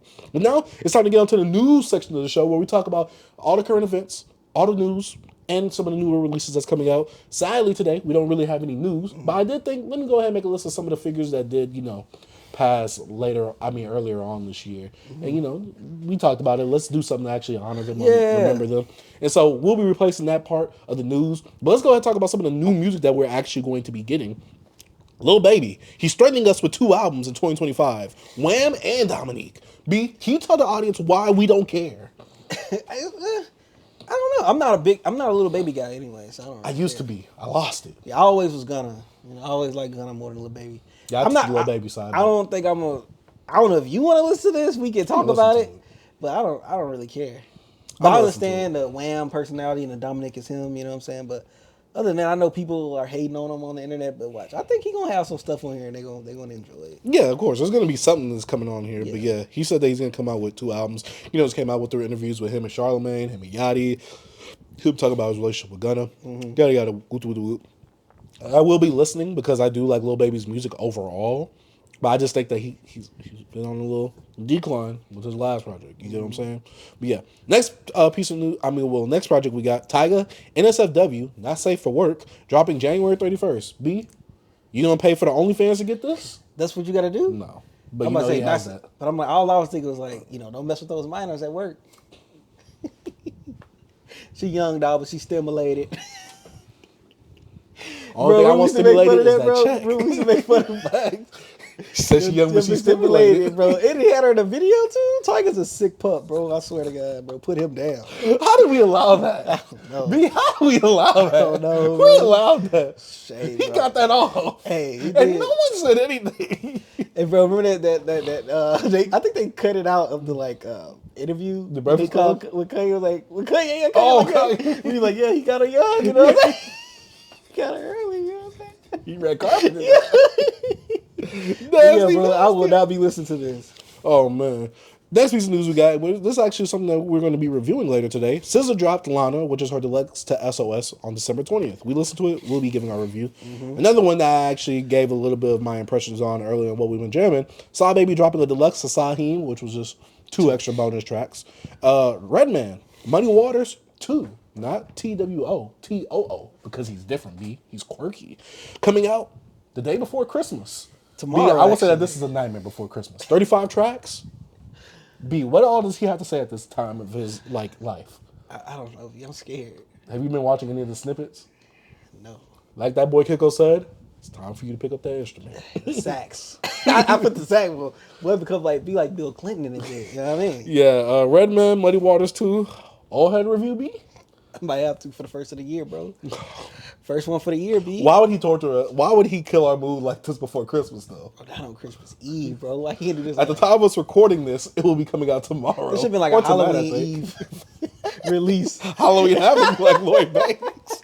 Yeah, I've been seeing that on people's lists, but What, them Halloween old Havoc? heads on them old heads list. I told you that's Unk Rap. Bro, before we keep going, old heads be beefing on Twitter like crazy. I love you been it. seeing them, bro? I love it. You know talking what I'm about? talking You talking about? That one dude is insane though. The one dude from New York. Who you talking The about? one that goes back and forth with. Oh, He is yeah. wild. We both follow him, right? Yeah, I think. Oh, yeah, but he's hilarious, though. He FBA too. He what? He one of them FBA people. They are crazy, bro. Oh, my God. They're hilarious, though. They're part of the FBA authority. That's what that joke called it. You watch the interview? I watched that snippet. I didn't watch the full interview. Be over here supporting the racist. They say Fat Joe racist. How did he speak about If that's some good racism, give me that racism. Oh, yeah, give me that racism. Give me some of that racism in my cup. Yeah, He's like he dead, bro. died. Yeah, he's dead. He died of AIDS. That's what he said. I saw that. real? If that's a racism, give me some more of that racism. That's a classic video. I got it downloaded on my with the manga hat. I got it downloaded on my PC for real. Because I got reaction clips when I edit other videos on my other Yeah, channels. you have them in there. For me having reaction clips, I have it. The racism, give me that racism. And that racism, give me some more of that. R.I.P. to him, man. That was a dope goated Clip, bro. The last piece of music that released, J. Cole dropped his 8 unreleased tracks for 2014 Forest Hills Drive on streaming. I already gave my impressions on that, what we've been jamming. But yeah, that's all the music that we have that has been teased, announced, or that is coming, or that has already came out since our last episode. Yeah. But usually we give our hip hop news and current events, but since there isn't much because, Christmas is around the corner, but by the time you guys watch this, it will be Christmas. Merry Christmas.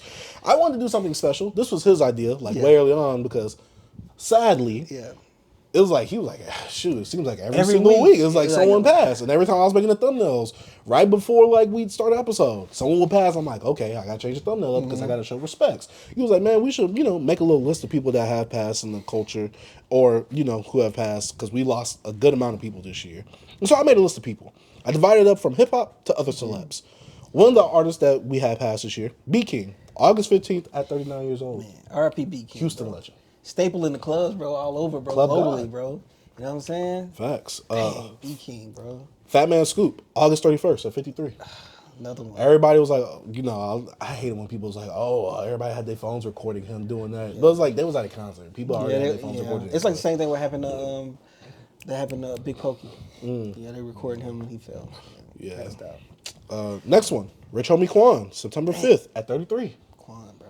That's overdose. crazy, bro. Yep.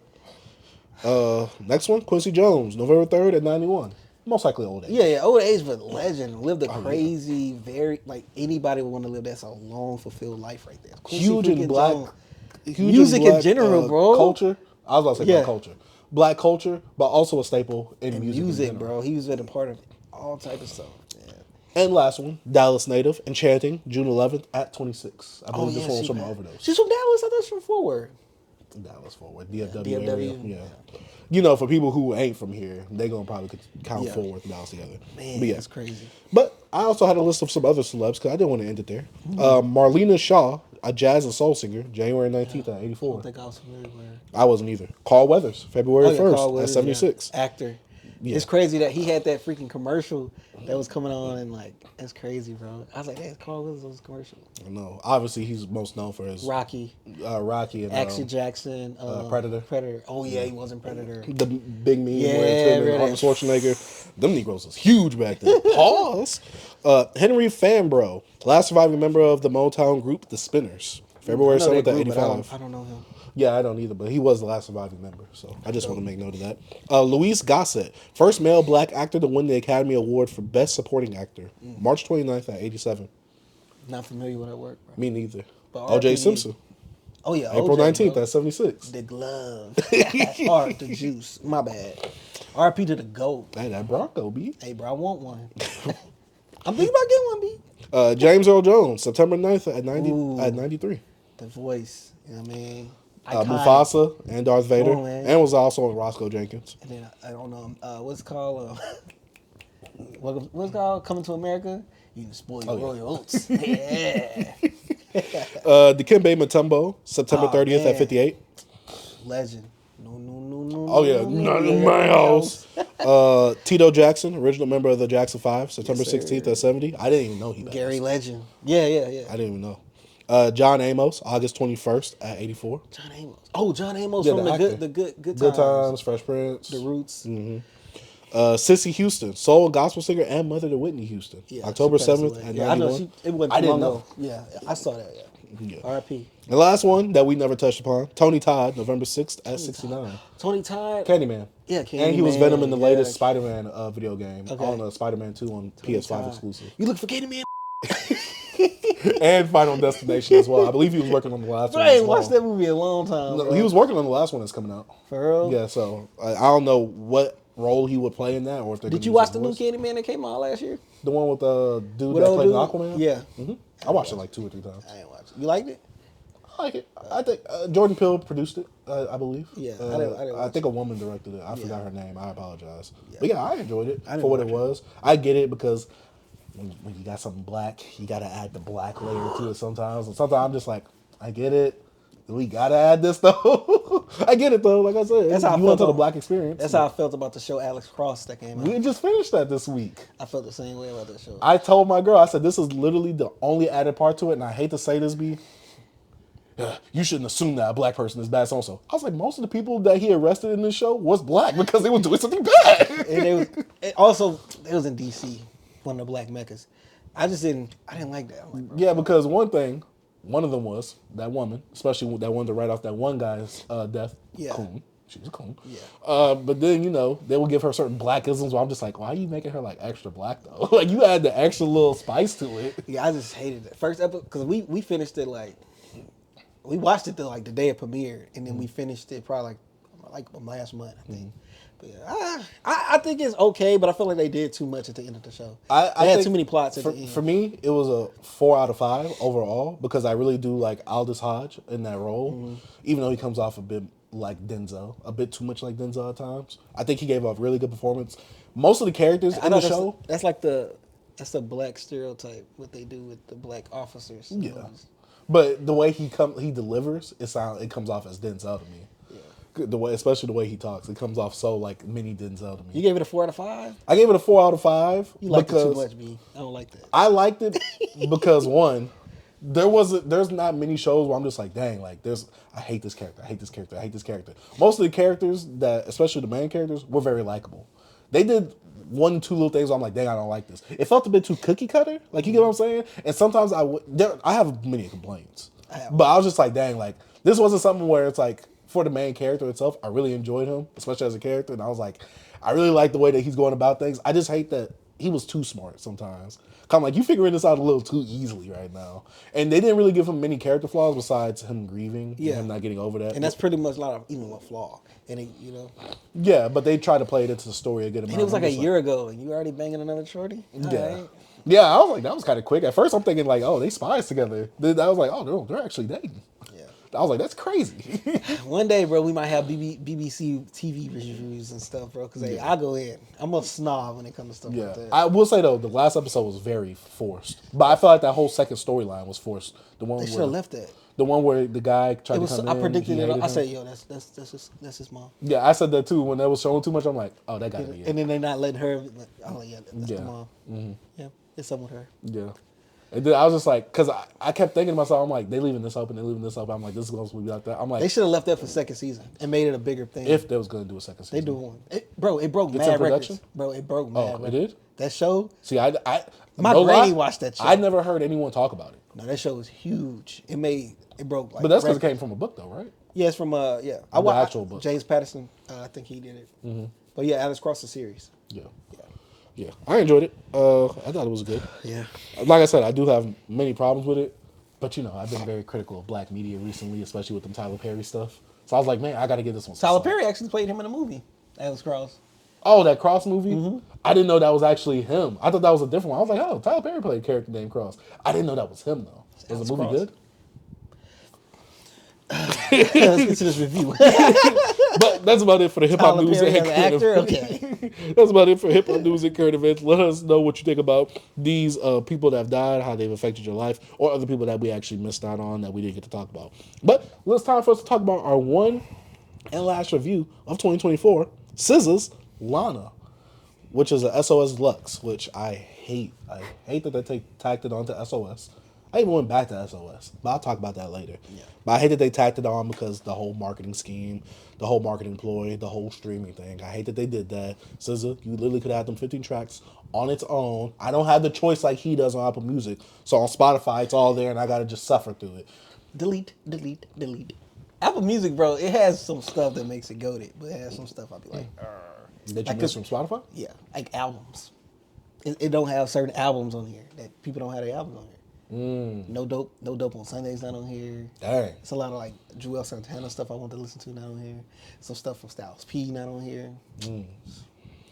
But yeah, SOS SZA. This is the first time she's in the BBC ethos. Yes. I wish I could put in another. He said he wanted to take the word ethos out. But first time in the BBC ethos. I actually listened to Control and SOS earlier this year, and I went back to SOS today just so I could get a better range on how I feel about this album itself. What, SOS? Hell yeah, that album. It is. I will agree with that because Control is way shorter. But B, Control. How do you feel about this album? I felt like it was a deluxe. It felt like some Lucy tracks and like some tracks you put on. It was just 15 of them. I didn't feel like what. It felt like a deluxe, it was just 15 extra songs on it. It's a whole album, bro. Yes, it's some stuff on here I love SZA. You can't go wrong with like SZA melodies, but she's not doing anything new. You know what I'm saying? Okay, I thought I was gonna be tripping coming in here. Nah, it's nothing. Did you see new. what I put on Twitter today? Mm-mm. I said, I was like, so SZA and Kendrick Lamar put out some mid packs right before that that tour. They just wanted to perform some new songs. Yeah. I just made the whole connection. But nah, overall, like it's cool. It is what it is. It ain't nothing I'm going crazy over because like SOS is a good album, but Control is my. I feel like Control. You know, it was more Compact. No, It was shorter. yeah, it was shorter. I don't know. Like it was tighter. I don't know why I thought you said complex. No, compact. I thought you said compact. Okay, but yeah, it was shorter, and I feel like that's when her songwriting was at its all time high to me. And I feel like SOS was like another like dragged on. Oh, I'm gonna give you more of my scissorisms. So like I kind of was like I felt that album's good, but I don't know. I'm not high on that album as everybody is. I don't know why. No, most people are seeing higher on Control. They be surprised. But I'm when saying other some people calling SOS a classic. I've seen that, but I don't think it's. I think to me, Control is the classic. Musically, I can see why you say that. I think impact-wise, SOS would be. Because it was at a peak when she got bigger. But I feel like her songwriting and a lot of things that, like me being a man, listen to her music and still connecting with her on like songs like Drew Barrymore and stuff like that. But I feel like on this, it's just those, like I think like Crybaby and Kitchens was like my standout tracks on here that I really enjoyed. But other than that, I feel like on all the other tracks, she kind of gave you like, you know, scissor-isms. Saturn is a track she put out, I think, at the beginning of this year.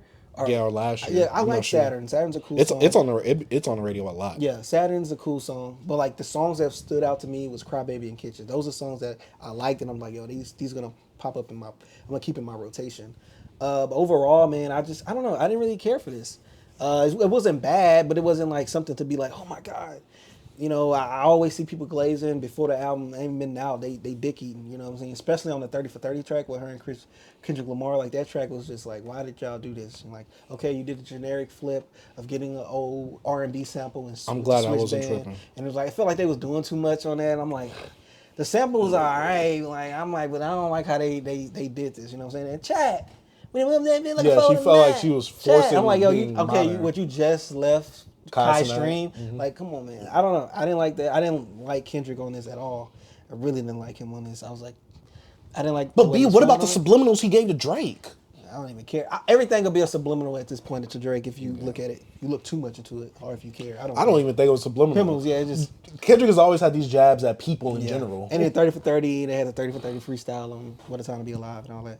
I hate that they did that because they act like 30 for 30 was first on what, like they like Drake and them created that. Yeah. I'm like, don't they have a show called that or something? That's 30 for 30 is ESPN does a whole like a series like a documentary. It's a documentary.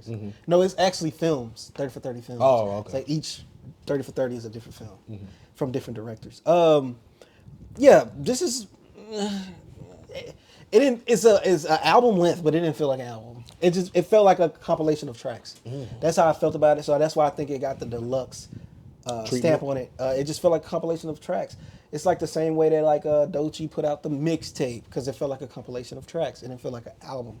And I felt the same way about this. It just was 15 deluxe tracks, Lucy's. Only songs that I really enjoyed was Crybaby and Kitchen. I'm like, I like those songs. Another Life was pretty cool. I think I like that one. Drive was straight. Drive was one, and I'm like, oh, I can go back to this one. But this is nothing to ride home about. It's like, this is the best thing. Finish the year on greatness, SZA. And I love SZA, bro. But this just, Control is just her peak and her height for me. Like when it comes to like overall creativity and songwriting. But like songwriting on this wasn't the best. That's why I think it was just Lucy's. Lana instead of a Lucy. A lot of Lucy's? A lot of Lucy's? I don't know. But what do you think about this, B? So, obviously I seen people glazing it. Yeah. I'm like, oh, I hate when I see people glaze it because then you're holding me to a high expectation. And SZA is one of those people that I'm one of those SOSers over Control. Yeah. Control is better musically. I'll give you that. But to me, SOS is one of those things that I can ride out to more. I have more replayability with SOS with a lot of the tracks on there. To me, I got more standout tracks. A lot of tracks sound the same. I will say on this, for me. This sounds like SOS Deluxe. For me, the problem with this one is it felt like she delves more into the pop bag rather than like staying in that R&B frame popish bag. Because to me, it's like you went full on pop on this album. Obviously, there's some R&B hip hop influences in there. But like a song like 30 for 30, I was getting hype. I heard the barge sample. I forgot, not the barge, but it's Switch. Okay, yeah, the Bobby's on that. Yeah, he's the one that's talking in the beginning. Yeah, to throw some D's. Yeah, to throw some D's sample. I'm like, okay, they about to do this. I'm like, how they about to flip this? They just slowed the beat. They slowed the sample down, and the song did not hit. B. I posted on Twitter on Friday. I was like, nah, that ain't it. It's so crazy that's all I heard people talk about. Exactly. And I'm like, I'm sorry, but I this still is ain't hear like, nobody talk about this. But 30 for 30 when it came out. same. I feel like people were just looking for a Kendrick feature. Kendrick and SZA, they're such a good coupling together. They should come out with a little EP before the tour. And to me, this project, kind of like Three GNX, tracks. just like GNX, this is just something that you put out before you do your whole tour. That way you have some new material to actually perform out there. You know, you get some more fans, you get some newer fans, especially with the hype of SOS. You kind of want to market it off of that name. So you attach it to this album. I hate that because, one, I just hate the way that they put it in the streaming services. I wish it was its own standalone thing. Like Lana, the Lucy's or something. Because I heard with SOS, I think Rory and Maul said on their podcast, she recorded 100 songs for SOS, which is why I can agree with you saying, like, oh, a lot of these songs sound the same. A lot of the album on here for Lana, it's in that same range, same frame. It feels very poppy. It's SOS Deluxe. And I'm cool with the songs on here. Can I listen to it again? Yeah. Will I enjoy it all the way? No. I do like the fact that she put one of them TikTokers, Thick Me, on here, where she'd just be like, she's like a really big-eyed black girl. She'd be like, oh, you gonna do, like, she's always like straining or doing whatever. She's very comedic with what she's doing on TikTok. Yeah, she's on the Get Behind Me interlude. Like, oh, you got energy, B. Like, she was that one. Yeah, and you know, she has some funny TikToks I like here and there. But yeah, Scorsese, Baby Daddy, I enjoyed that. I think my favorite song on here was Diamond Boy, DTM. BMF was cool. I really like Chill Baby. I like that range she was in right there. I thought Another Life was cool. I wish it would have ended on that. But I get that she had to put Saturn on there. To me, that's like the bonus track since it's been out for so long. And you want to put that in the project itself. That way you get the streams up and all that type of stuff. But overall, for me, forgettable album. I like SOS more. I like Control more. To me, I haven't listened to all of SZA's music, so I can't say this is the worst of her discography. But out of the three I listened to, this is easily like at the bottom. Oh, B, like, it's just, it's SOS, bro. It's not. It's already. It's SOS. Why he keep disrespecting SOS? Like I'm not disrespecting it. It's just like you wouldn't separate this from discography because it's just a SOS Deluxe. It's a cheat code. Yeah, you can't separate it. I do. I'm saying, but you SOS, can't. SOS Deluxe. Because nobody does that. Nobody compared to Deluxe. No, this would be your first time doing it. Wait, you said wait. When you go by albums, you're not gonna mention this. If I'm saying when people break down a discography and how they have these new deluxes with all this, nobody gonna care about the deluxe. Personally, I'm considering this a different project. Me personally, because it's 15 songs. I said it's album length, but it's nothing different. Yeah, it's just on top of SOS. Yeah, stuff that she had. I mean, she put it with her other album to make it a 4 LP vinyl. It's a cheat code. I hate this era of streaming for doing that. I just wish that she was brave enough to just, boom, Lana. And I love because she's kind of renaming it already with calling it Lana. She didn't do that with the Control Deluxe. She just called it Control Deluxe. 5 years later. This one was 2 years later. She renamed it. And she got a different cover for it. At least with Control, her covers were similar. It was a different cover though. Yeah, but it was still similar. She was on the grassy background. She was sitting. This one, she's not even in front of the ocean no more. She's just weird, buggy SZA that she did on that Hot Ones interview in front of some grass that she didn't even do the picture well. In fact, I think, did she fix it? Oh yeah, she definitely fixed it because there was some issues with that photo and people was calling it out. I'm sorry, my little editor brain kicked in. But yeah, Lana for me. Oh, because of you talking about it was two of the same. Yeah. But yeah, overall for me, project very forgettable. But I do get it that she wanted to push out some new music before they go on a tour. This was a marketing ploy. This was a streaming ploy. You add the SOS Deluxe name on there. You repackage it up a little bit. You dress it up a little bit. You know what I'm saying? This is like if someone bought me a watch, they might have put a little screen protector, little case on it, and repackaged the watch up and gave it to me again. That's all this is. This pissed me off. I listened to it like 3 times. I'm like, me too. I listened to it like 3 or 4 times. And I went back to SOS today to make sure. I'm like, am I tripping? I'm like, okay, SOS still has the popisms in it. But I enjoyed more stuff from SOS than I did from here. She gave me more SOS. To me, she went into that more direction of that pop part of SOS. Because at least with SOS, there were some really high highs on there. Like the song, In the Dark Right Now. I forgot the name of it, but I love that song. Is that the song? Oh, it's talking about my t-shirt? It might be. On my shirt? Yeah. Like, see, songs like that. Like, Kill I got Bill. nothing like that. I got nothing like a Kill Bill on here. Like I said, it went more that pop direction that SOS These are started stuff to go. that didn't make the album. No, I get it. I completely get it. And guess what? She's threatening us with more music, B. She said, Punch said I can release more stuff later. I'm like, please, don't. Keep it. No. Hopefully it ain't stuff from SOS. It most likely is. I want some new. It most likely is. I don't like this whole era that SZA is going where it's like, oh, I had this album. Let it sit for a few years. Let me throw a little extra tracks on there. Give us the full album. I'm going to continue to play Control because that album is flawless. I got Control in SOS for me. I haven't heard her previous projects. I think I might have heard maybe one. It's my ZEP. I might have heard the ZEP. I'm not sure. I got to see it. Yeah, that one. The one with the flowers all on it. Oh, okay. But yeah. Control, oh my God. It's amazing. No, and I went back to Control. Amazing. No problems for me. That Drew Barrymore. Yeah. But B, you said that this is going to replace that for you now. Here we go. Bro, SZA, I want you to get back in your songwriting bag. Some of the stuff on here, you know, you had your things, you know what I mean? But like, SOS was good, but I wasn't like, I'm not big on it. I just felt like it was too much bloated. And like now you added this extra Lana on top of it. It's more of that stuff that, like you said, like some of the pop elements, things she was trying to do on that SOS stuff. And I don't want this, man. Yeah. Get out of here. To me, Lana felt too bubblegummy. It felt too soft. You know what I'm saying? Like, I like Another Life. I like Kitchen. I like Crybaby. Of course, I like Saturn. Yeah, there's some stuff on here I like, but it doesn't stand out for me. Like, if you gave me a choice to listen to Lana, SOS, or Control, Lana will never be the option. No, never.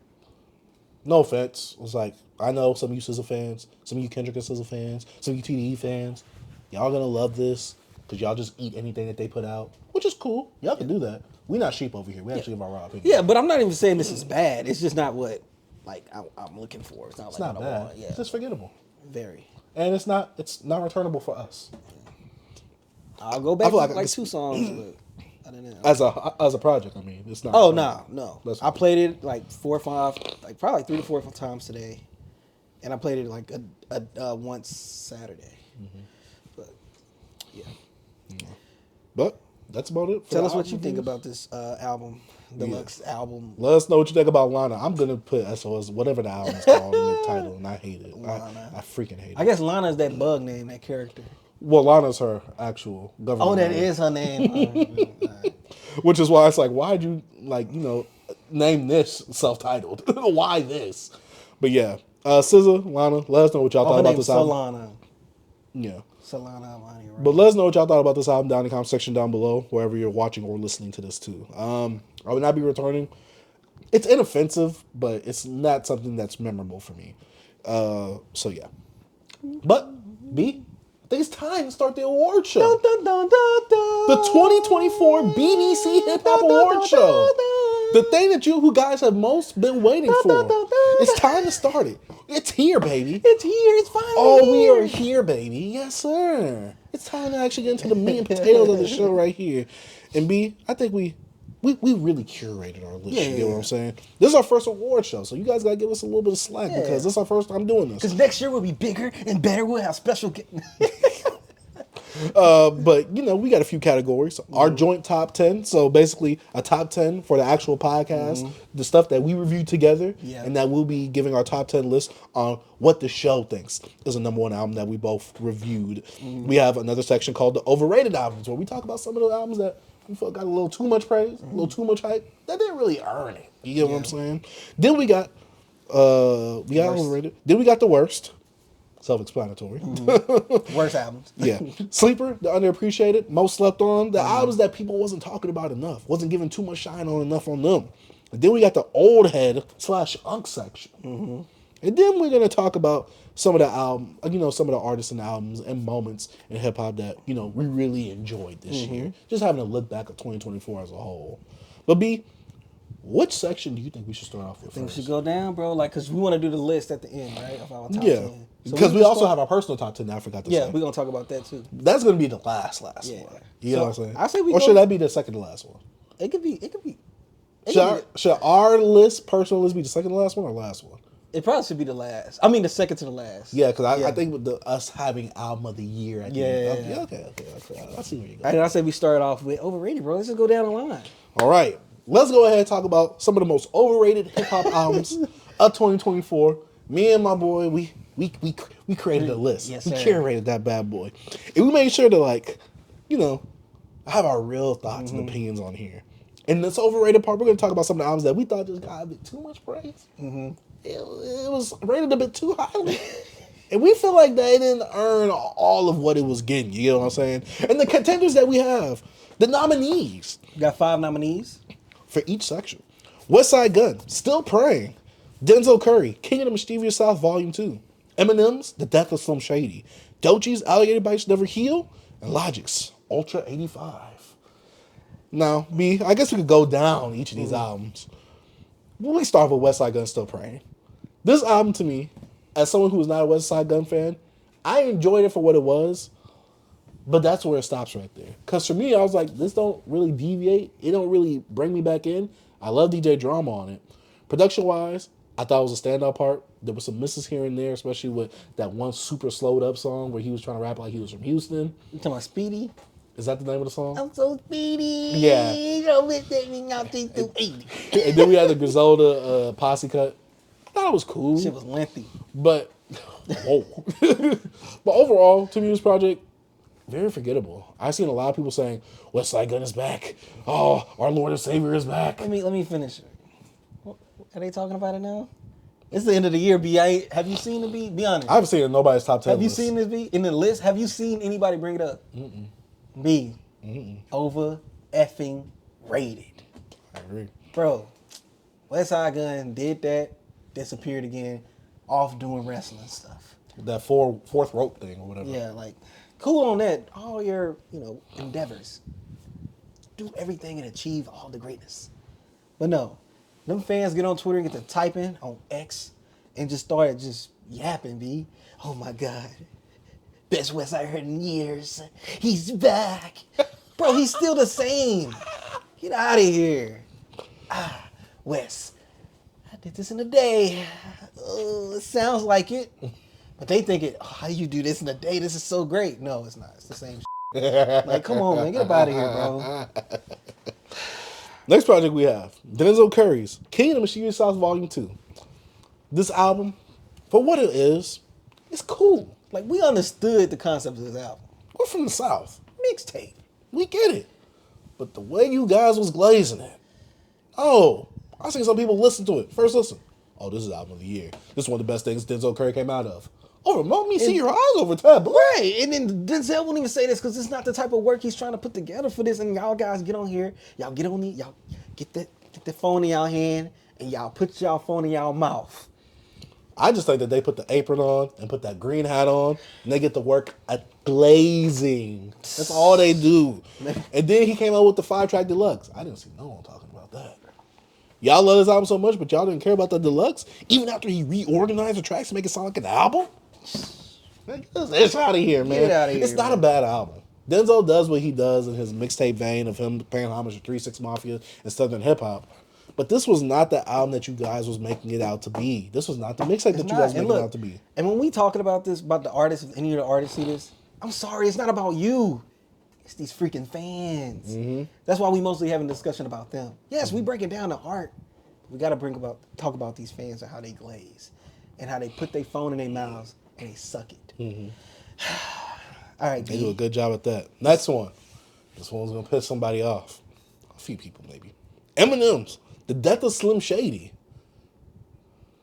Now this right here, I don't know what these guys saw in this one. straight baloney, B. B, only Eminem fans was liking this. I didn't see no non-Eminem fans liking this. I think I saw like one person say, oh yeah, this is the album of the year when it came out.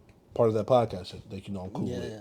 And I'm like, I need you to listen to your next album. Because this must have been the only album that you listen to if you call this album of the year. No, And yes, it's music. It's all subjective. We know that. But some of this stuff is just facts. This is ass. This wasn't good at all. I don't know how y'all like this. But B, he was controversial when he was Slim Shady on here.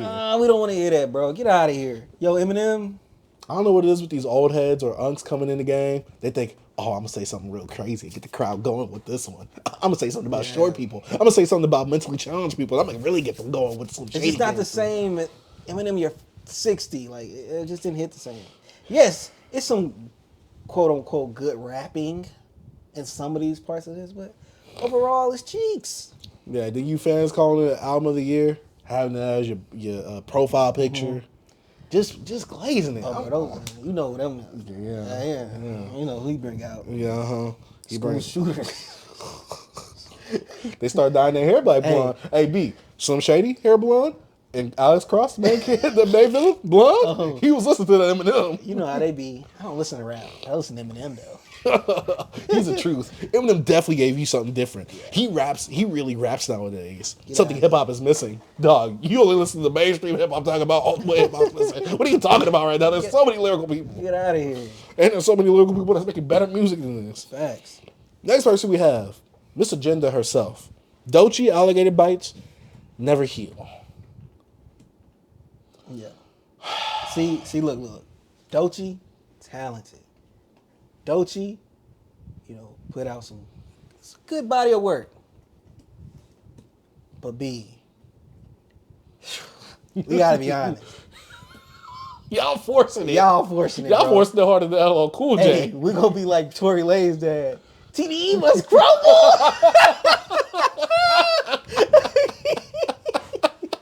Bro, I don't know who pockets they in, but like, bro, They pockets is deep. since this came out, bro, I haven't opened up my phone and not seen Doechii face.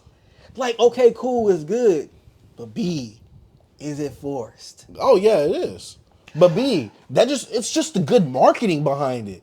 It's not really forced. It's just good marketing behind Bro, it. do you know how many times civilians in America, all we do is talk about stuff being marketed us and forced on us, but this can't be it just because you B, like the artist? She's dark skinned. She's talented. So is my grandma. She's not though. My granny's like, No, she's not. Mom, when you cook though. my great grandma. But anyways, we're gonna say this, Doechii, we're not discounting your mixtape and that you're a talented artist, talented musician, but come on. TDE's pockets is deep. This is not a #1 album of the year. Rolling Stone, get that out of here. Yeah. And all you guys having this in y'all top 5, it's y'all list. Y'all pandering. I don't give a But we fuck. know y'all panda show. Look, this is my thing. You know how like when a company wants to cut a worker and they give them a severance package? Nah, for Kendrick to get out, he gave them a severance package. All that money went to the marketing for Doechii. Man. And he even gave her a shout out on his burner. Bro, Why like did you do it on the original account? on the burner though. But I don't know, bro. And then it's talks that she's gonna hit the tour. And, look, I'm not hating on Doechii. It's just these people out here. Yeah, it's just these people out here just oh my god. It's like, bro, tell me what she's doing. All right, I'm not gonna do that. I could talk about that next year. We're gonna talk about. I want to have the conversation about that next year when her debut album come out. Because right now we're doing an award show, B. Mm-hmm. But Doechii, alligator bites never did. And then the last nominee, Logic's Ultra 85. This is the album that we've been waiting for. Oh. He waited this long to drop this. It's the prequel, B. It's how they met. No. Oh my god, the skits, the story is so amazing. Then he starts off the album with like 11 minutes of freaking boredom. Man, shit out of here. Boredom. Bro, your boy wasn't rapping, bro. Logic, get out of here. I'll smack your glasses off your face, knock your curls straight. Your fans are whack. They suck. Weenie. I really don't like this album. I really don't like his goofy fans. He talking about he putting out an album. He got a Playboy Cardi route. Playboy Cardi route or something like that. Man, Logic, if you do that, bro, I swear to God, bro. I That's want all the cultural little appropriating. ragers to wild out. You know what I'm saying? Wild out on you and your little cornball fans. Yes, I'm up on YouTube wilding out on Logic right now. But this album was straight up corn, bro. It's a few tracks on here that's cool. I know your fans gonna like your stuff because they posted it. They're your fans. You know what I'm saying? But you could also be critical as a fan, though. Yeah, some people was very open to our review. We got some hate. Yeah, we did get some hate. But we expected that. Yeah. With certain people who are of the fairer skin, we expect the hate. Eminem, Logic, expect the hate. I know Logic bring out the racists too, where they was on there having some little racist comments towards Would you rather hear about guns killing? Yeah, I'm like what? Why is that the alternative to Logic? Right. Is Logic the only savior of hip hop? Like, what? Facts. Does Kendrick Lamar not exist anymore? Like what's happening over here? Drake, J. You Cole. gotta hear rappers talk about killing each other and killing your people. I'm like, what? I'm like, I killed Polo G. I'm like, come on, what are you talking about? Yeah, Logic Ultra 85. We listened to the album. We reviewed the album. We was not favorable of it. This album feels forced. The whole skit, the whole little guys in the spaceship or whatever, But Kai, feels forced. Oh, man, The whole archive that they was talking about feels forced. What's your favorite movies? You know it's pretty subjective. How do Logic fans hear that? you think he write that? I definitely. Yes, Logic because writes I'm pretty that. sure that them writers didn't. I'm pretty sure they got a check to read that stuff out. Logic's like, ooh, I'm in my bag right now. This is connected with this Then song right he here. wrote to a that book, song. I think, too, about it, something like that. Man, get out of here, Logic. The hell out of here. But that was our 5 nominees. But there can only be one winner of most overrated album, and that winner has to be Dum, da, dum, dum, dum, da, dum, dum, dum. Doechie's Alligator Alligator Bites Bites Never Never Heal. Heal. This album was glazed to the max for the longest, and it's still glazed to the max for the longest on my timeline. I still see Doechii. I know For it to be glazed so much, it don't get. I'm not trying to be the numbers guy, but I don't see the numbers reflect. It's that vocal minority. And then the worst part is, it just feels like Doechie's being forced on us. I know people was talking about how Elon was, he bought out Twitter so he could put the political ads of Republicans and Donald Trump and all that. That's what's happening with hip hop right now with Doechii.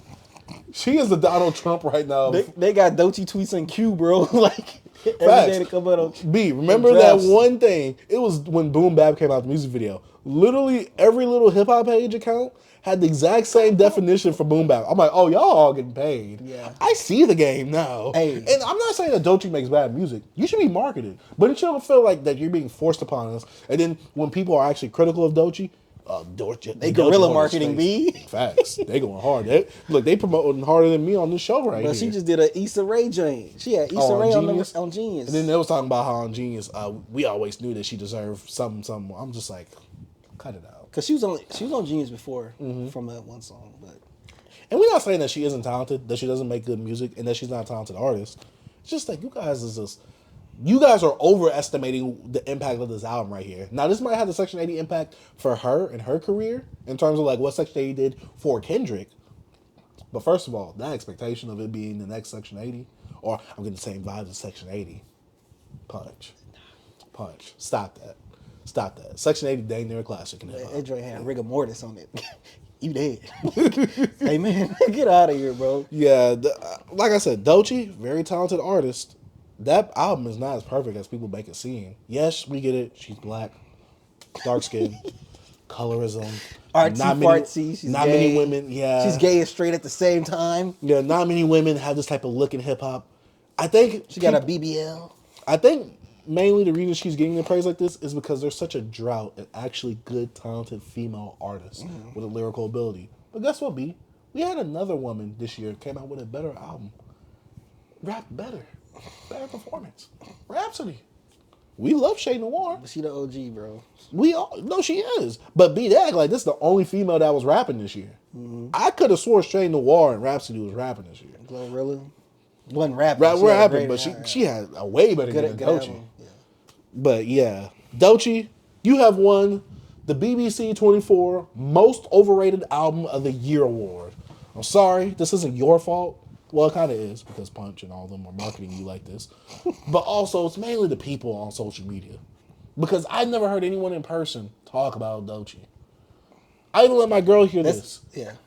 She said, she sounds like Doja Cat. Yeah. This sounds like Doja Cat music. Doechii cat? But Doechii, keep doing your thing. That says not on you. It's the fans' fault. Social media, y'all played it up a little bit too much when there's still a lot of other good music that came out this year that you guys don't want to talk about. But hey, congratulations, you won the Most Overrated Album Award, Doechii. Hey man, congratulations. What section should we do next? You know I want to go V. I want to keep it hate. I think we should hate first. Let's go ahead and get into the next category. The 2024 BBC's Worst Album of the Year Award. And we got some honorable mentions before we actually talk about the actual worst nominees. Let's get into the albums that didn't make it, that weren't just as bad as the worst ones, but were still pretty bad. Yeah. Concrete Boys, It's Us, Volume 1, presented by Lil Yachty and his group, the Concrete Boys that are no more. Yeah. I don't know if they're like finished, but like it made a whole chick leave. You know what I'm saying? Like one of the like best crash outs of the year. You know what I'm saying? Facts. Lil Yachty went off. He even stopped his own podcast. Hey, rebooted it by himself with a new haircut as well. Facts. Looking like Mace. Looking like a broke down Mace. Facts. We also got Ian. Both of his albums. Because sometimes you just need to get the 2-for-1 deal. Ian, stop rapping. Facts. That's all I gotta say. Hell out of here. Next person that we recently reviewed. Another white. Netspin. Bad A effing kid. Eat a dick. Get up out of here. Your parents should have whooped you for making this album. Facts, I don't know what this was. They should have grounded his ass. You should not be near any technology. Next time you come home, you just go see the plugs for your cave system. Hey, I remember them days. When I come home, boy, nothing but dust on that dresser. You look over there, boy, you can see a TV, boy, with a dust ring. Like, oh, what I do? Oh, next person, G Herbo, Big Swerve. Boy, I wanted this one to be in the top 5. This album was a big waste of time. G Herbo, you done lost your goddamn mind to put this out, and then had the nerve to put out Deluxe. We had to double down on the trash, B. Goddamn, Big Swervo. You had no good track on there. You phoned that whole album in. He phoned, bro. He need to put something out, bro. Hey, bro. Facts. And then last honorable mention, Cash Cobain played Cash Cobain. The horny man himself. Not the nasty man, because that's me. The horny man. The horny man. This album was overly horny. Bro, horny overload. Like, come on, relax. Bro, we understand you get vagina, but like, how he come off is like he don't. Like, he want it, bro. Like, he's obsessed. He's one of those guys where, yeah, you know, I can pull this girl. Like, you know now he's getting it since he's a little slizzy guy. Oh, yeah. Now he getting boxed. He getting boxed now, and now he just can't stop talking about him and his little homies. Bro had a whole album cover, your homie, with the chick legs up on the freaking... On the car? Yes, why y'all so nasty? I don't want... Bro, if I would have... I'll watch porn. I'd rather watch porn than listen to this, bro. Bro, B, before we leave this, bro went no... Bro, he said... On each song. That's disgusting. I hate that word, and I hate What about you the for song My Problem, where he remixed Layla's song, and he had all them people on there, and all they did was just rhyme problem. They didn't even rhyme the word before. They just rhymed at the problem. It's so problem. And all the samples was horrendous on this album. Bro, you nasty man. Get up out of my land. You horny bastard, bro. Facts. Bro, he's horny. But let's actually talk about the top 5 contenders for worst album of the year, 2024. Kanye West and Ty Dolla $ign's Vultures 1 and 2. And I hate that Ty Dolla $ign got to get this smoke, bro. He, you know, Kanye got them golden gloves on him, bro. The golden cuffs. Facts. It's that homie you be like, you want to say no to, but like, dang, It's Kanye. yeah, you know, it's like, Hey, JPEG Mafia. I should have been on the album. Yada a few days later. With him and Kanye. I'm like, oh, you sell out. I don't want to hear nothing from you again. I ain't gonna lie, Kanye hit us up, B. You know I'm there, right? He flying us up. The pause. Oh, you thought we said your album was the worst? No, it wasn't the worst. It was the worst at being the best. Like, come on, like, relax. Hey. Next album we have, because we don't have to spend too much time on Vultures 1 and 2. Rod Wave, Last Lap. The Tyler Perry of hip hop or R&B, urban music. Can't sing. Can't make a good song for me on this album. This was one of the longer albums I've listened to this year. And this album dragged. I can only listen to it twice. I usually listen to an album 3 or 4 times for a review. This one only got the 2-time plays because, this dragged. I need this man to get some sunshine in his life. He need to link up with like a happy producer or something. Like hook up with Diplo. Let's see what they can do together. No, he might suck the energy out of him. Diplo will be like, yo, I'm out. You know what he is? He's the Eeyore of hip hop. Bro. That's what Rod Wave is. A whiny piece of, I ain't gonna say you're a piece of, a whiny baby. Next person, Ice Spice's Y2K. It's Ice Spice. Have you heard that album? Don't worry, if you didn't, we did a review on it. Go check it out. Next person. Percy? Kid Cudi, because I read Cudi at the same time. Insano. Not Nitro Mega, because Nitro Mega is good. Yeah, we like that. Insano. The first one. The one with DJ Drama on it. My boy was insano for putting this out. This was worse on the Man on the Moon 3, and I hated it. I hated that. 3. It's just like, I know Cudi want to be in a different, he's in a different headspace, but like, I don't know why he put this out. Like, Nitro Pack was way superior. You should have just put that Nitro Pack out as Insano, and it'd been cool.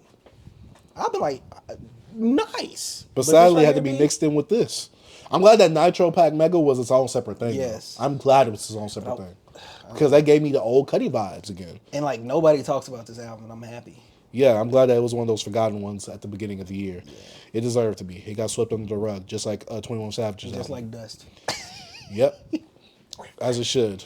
And then the last contender, last nominee, Big Sean's Better Me Than You. Oh, I was so disappointed. Right here, yeah, I was so disappointed with this album. I killed Big Sean for this. I don't think he should hit the studio anymore. I don't know if it's because he doesn't have connections to a good producer. I don't know if Hit Boy gave him his leftovers from Nas.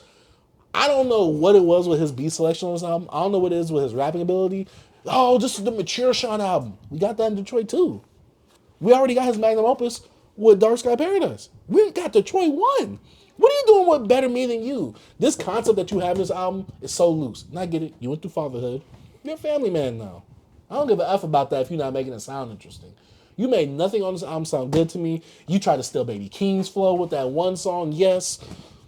All these songs sound lackluster. You sound like you didn't even want to be there recording this album. You need to get back on good so you can get some good beats for once, god dang it. Get back in Kanye's good graces. I see why Kanye said all that stuff about him on Drink Champs after this album right here. You know what would be amazing? I just thought about it. Hit me. What? Bro, when Big Sean numbers in they Snoop and Dre era, it's gonna be amazing. Cause we gonna see how bad this man gonna sound. He ain't gonna better do that double time flow no more. No, he won't be able to keep up with the beat. That beat gonna beat him up. That beat is gonna beat him up. That's why. Look, he even tried to call one of his songs Nintendo Switch Superstar. Just corn all the way. If you guys get the reference, you guys get the reference. Go to the review to see why. But we gotta talk about the winner of Worst Album of the Year. Obviously. Because each of these guys could have equally won it. Mm-hmm. But I think it's time to announce it. And the winner of Worst Album of the Year for 2024, Ice Spice's Y2K. Straight buns. It's Ice Spice. She's now trying to rebrand herself, lost all this As weight. a skinny girl? Yep, she's not even Ice Spice no more. She's just melted now. Yes. And that's cool, because after that album right there, what was there? Yeah, like, it's not even much to say about this trash. They actually had a trash can on the cover. It's like self-explanatory, bro. Like right here. Yeah. And look, the main thing that was trying to draw everybody into this album was her butt. She had to make sure her butt was on the front cover. And it had been named Y2K. If you look at the history of Y2K, we thought the world was going to end.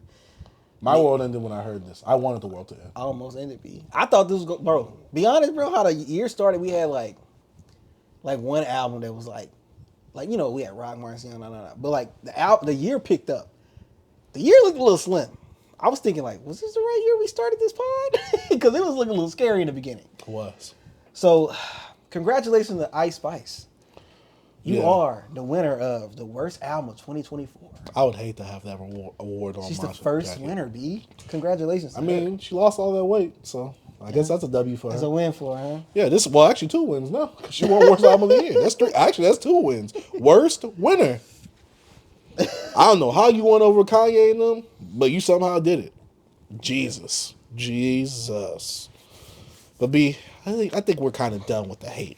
Yeah, we're gonna go into some congratulations. Some yeah, these are more so praises, but we are going to give our criticisms on certain situations. I mean, certain albums. But sometimes you got to get the bad out the way. You got to get the hate out the way. Oh yeah, you have to. You got to get the jokes in. It's like before you're good at something, you got to be bad at it first.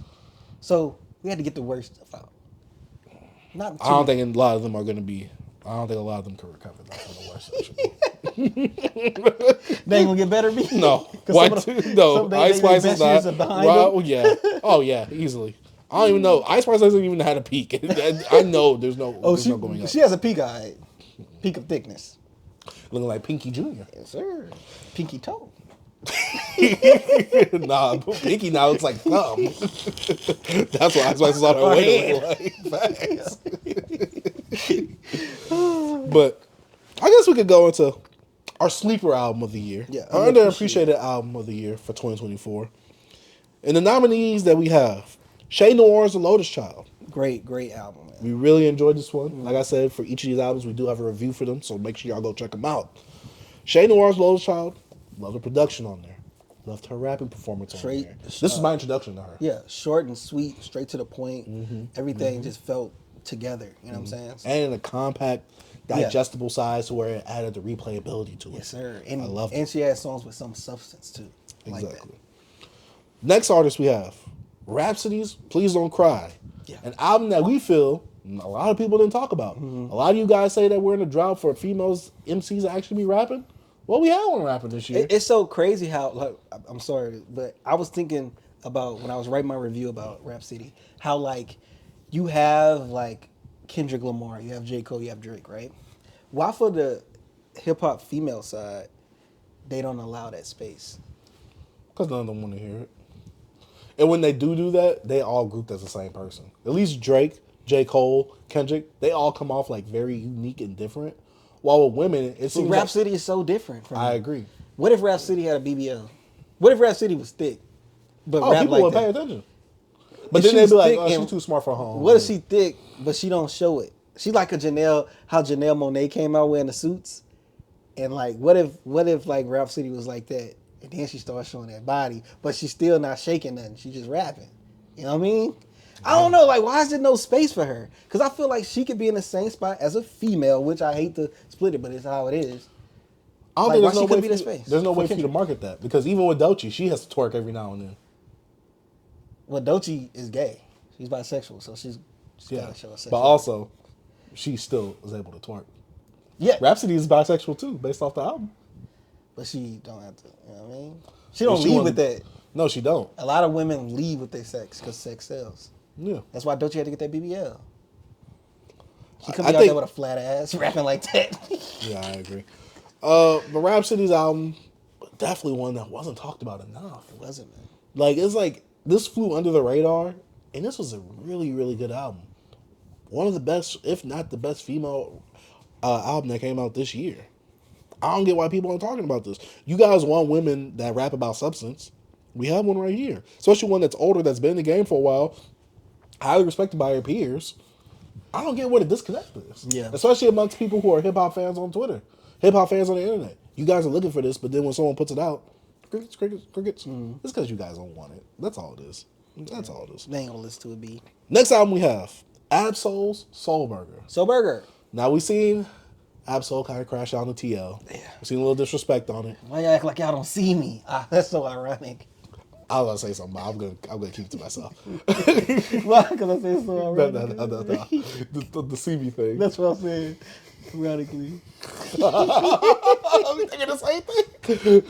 But Best A. Stevie Wonder rap. facts. But when it comes to this album right here, Absol is one of my favorite rappers ever. I think this is a really good album. But for me, I think this is a really good album if you have the context. The problem with this is that, one, people don't care about interviews anymore. We got to look at the views that the DJ Head interview with Absol did. No one was probably watching it like that compared to the people who actually went to go listen to the album itself. The album sold like 5K. And numbers is never a dictation of like... It don't how validate that- how like, the album- yeah, it doesn't validate the quality of the album itself. Because this is a really good album overall. It's just the fact of there was no interest in this. First of all, you didn't go on a good promo run to actually promote this album. You did a few stops here and there. But at least Q, he was on Twitter with it. He was going out doing interviews. He was pushing the album heavily on Twitter. Absol kind of dropped it. He just expected us to flock to it. And secondly, there was nothing in the album to indicate who Doe Burger is. Outside of your fan base, Soul, who is Doe Burger?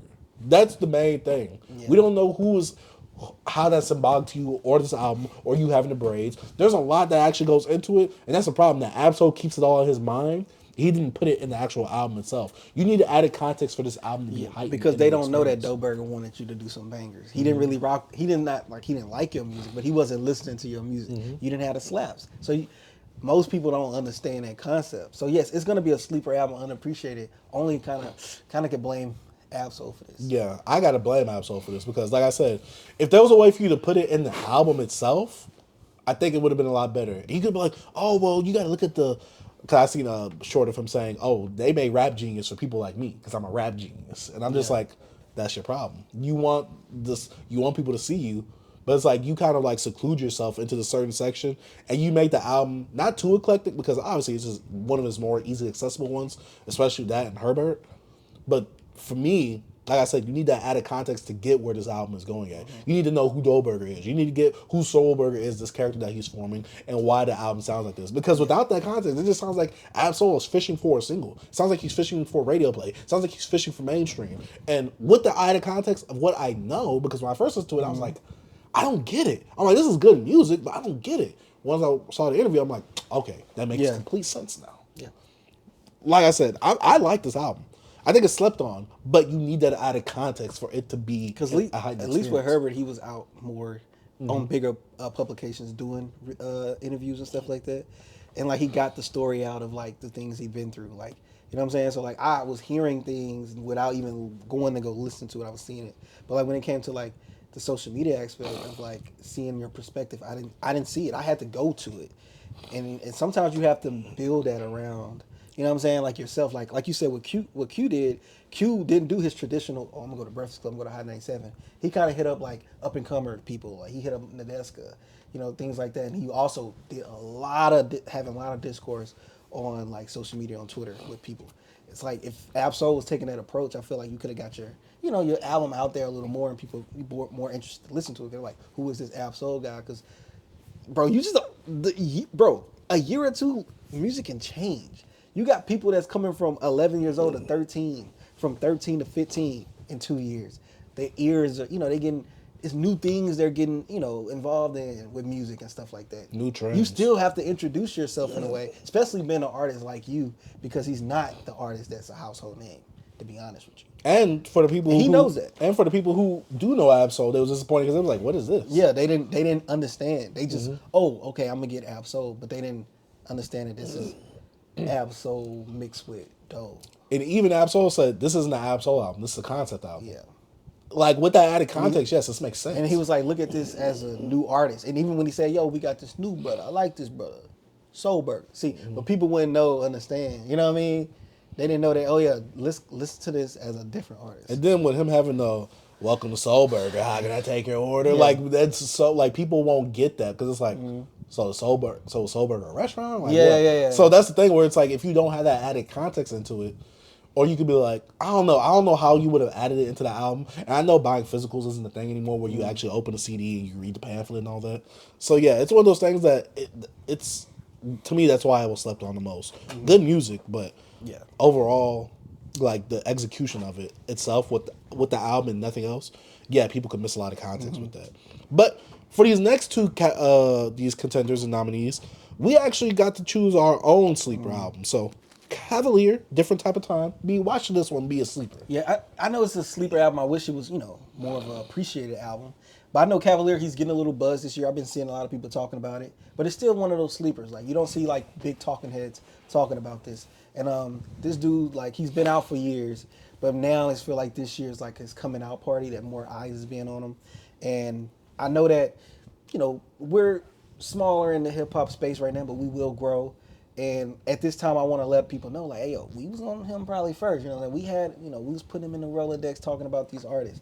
This is a really good album. To me, one of the tops of this year, just with his ability, his vision he has. Like, you could tell that he's a different thinker when it comes to him making his art. And he takes everything, like, he takes his time with his music. Even when he took a lot of breaks, and now him coming back and, like, putting out, like, project after project, like 2 stellar projects. But this one right here was like, longer, it was a more fleshed out project, different type time, like, amazing album to me, man. And I just think he need to be more appreciated.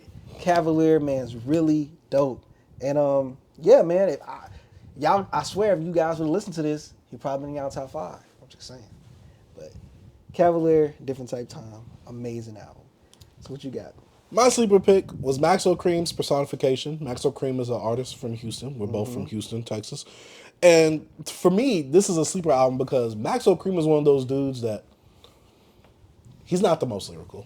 He's not going to impress you a lot. But for me, he makes really good music. This is how everybody talks about Big X, The Plug, and all of them. To me, this is what Maxo Cream is.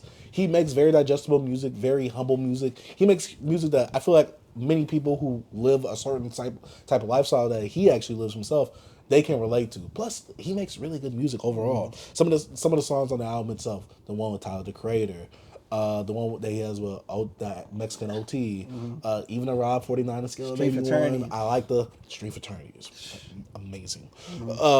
But certain rapping performances right there, his beat selection on the album. But also, him actually calling this album personification, him having three sides to him, the father, the Crip, and the rapper itself, him actually talking about all three of them sides on the album itself, having a little loose concept right there, but still somehow tying it all together. I thought this was a really fun album that literally no one was talking about at all. And I kind of wish that people were at least a bit more hip to Maxo Cream's, album that he did put out this year, because I thought that was really good. I enjoyed it more than his last one I listened to. I forgot the name of it. But yeah, overall, Maxo Cream, man, to me, he did a really good job. He even had a really good Big X the Plug feature on this album, too, as well. Started off the album really nicely as well, and ended it off really nicely as well. Even though that Trigger Man screwed. Oh, yeah, Trigger Man. Yeah, that one I could do without. But, like, Bang the Bus, oh my God, that production that you have on there, amazing for me. But those are all the contenders for sleeper/underappreciated albums. It's time for us to talk about the winner, though. It's time for us to choose it. And the winner is Rapsody. Please don't cry. Yeah. This album was amazing. It's not talked about enough. You talked about it earlier in the What We've Been Jamming section. I talked about it earlier this year when it first came out. This is a really good project. Rapsody, to me, she covers all bases. She got the jams. She got the slower songs. She gets a bit more introspective. She has the songs where she's actually talking about her personal life with one of her family members that has dementia, I believe, her aunt or her grandma. Yeah. She has a song where she's... Yeah, thank you. She has a song with her sister saying, like, how she's a hypocrite, how she shouldn't be doing this, but she is, asking for advice. Yeah. She has a song where she even got Lil Wayne a bit sharp on his pen himself. And she has a really good song with Hit Boy that's actually Grammy nominated itself. I think that Rapsody did a fantastic job, fantastic rap performance, and fantastic beat selection on this album with a whole range of subject matter that actually gives you who Rapsody is, where her place is in hip hop, and like just how incredibly talented she is with her pen. And it's so crazy. Like, we know we have some big names that came out with albums this year, and I feel like it kind of probably overshadowed her. Like, Rapsody is known, like she's known like more bigger than the other guys we have in this category. And I just felt like it was unappreciated because I thought she'll get more of that push, you know what I'm saying? From the publications, like, people know who Rapsody is. Like, she's a Grammy nominated artist, you know what I'm saying? So I thought her album would be one of those sleepers that people have more in the top fives. But I don't know, it was surprising that it wasn't. I see it in some people's lists, but I just don't see it enough, I feel like, you know what I'm saying? But for us, we're going to give it its praises, even though it has to be an underappreciated album. We give it more praise as well, but still.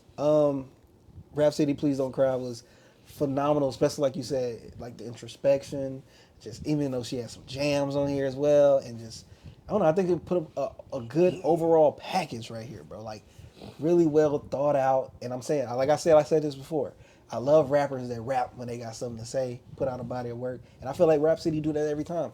I feel like with each album she put out, she has like a message or a theme that she want to present and put out, and I think she did this really well. Some self-reflection, some help, some healing. You know what I'm saying? You know what I mean? But yes, sir. But Please Don't Cry. Rapsody's Please Don't Cry is our 2024 most slept on, sleeper / underappreciated album of the year. Yes, sir. But now it's time to talk about the old heads, B. It's time to get on the unks. It's time to give them a little shine, give them a little praise. And I know no one is doing a category like this. It's time for us to do our best old head / unk album of the year. And this category is filled with older rappers, rappers that came from the 90s most likely, or maybe some from the 80s as well. Did we talk about why we didn't put Common in there? I forgot. Well, did we say because he's more consistent? Because he's more consistent compared to these other guys. They got like more bigger gaps and things like that. Except for Ghostface. And Snoop.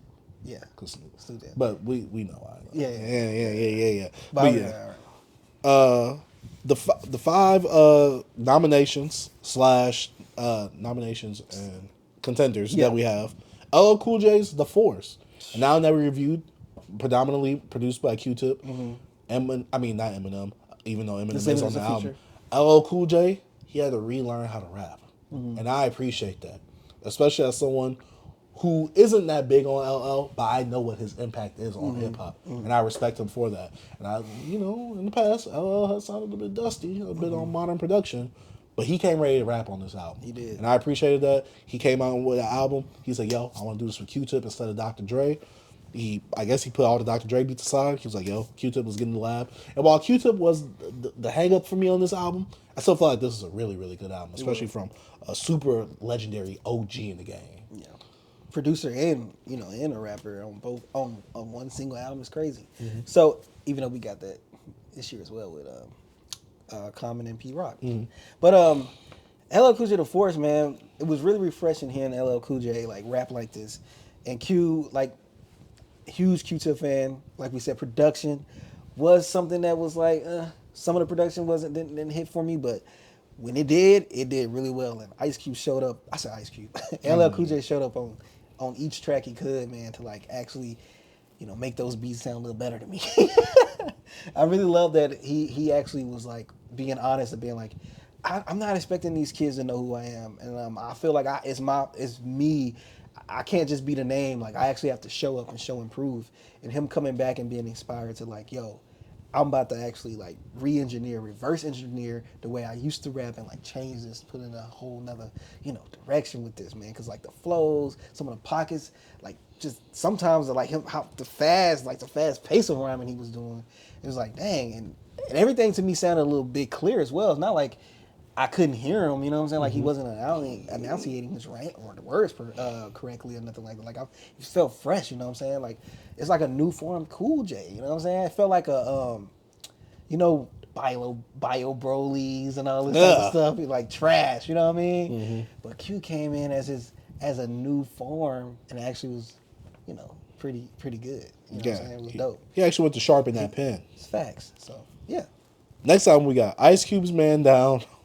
One of the funniest reviews we have on this channel. We had some people think we was being disrespectful. But I mean, old heads have said way worse about the younger generation. Ice Cube is unapologetically himself on this album, Man Down.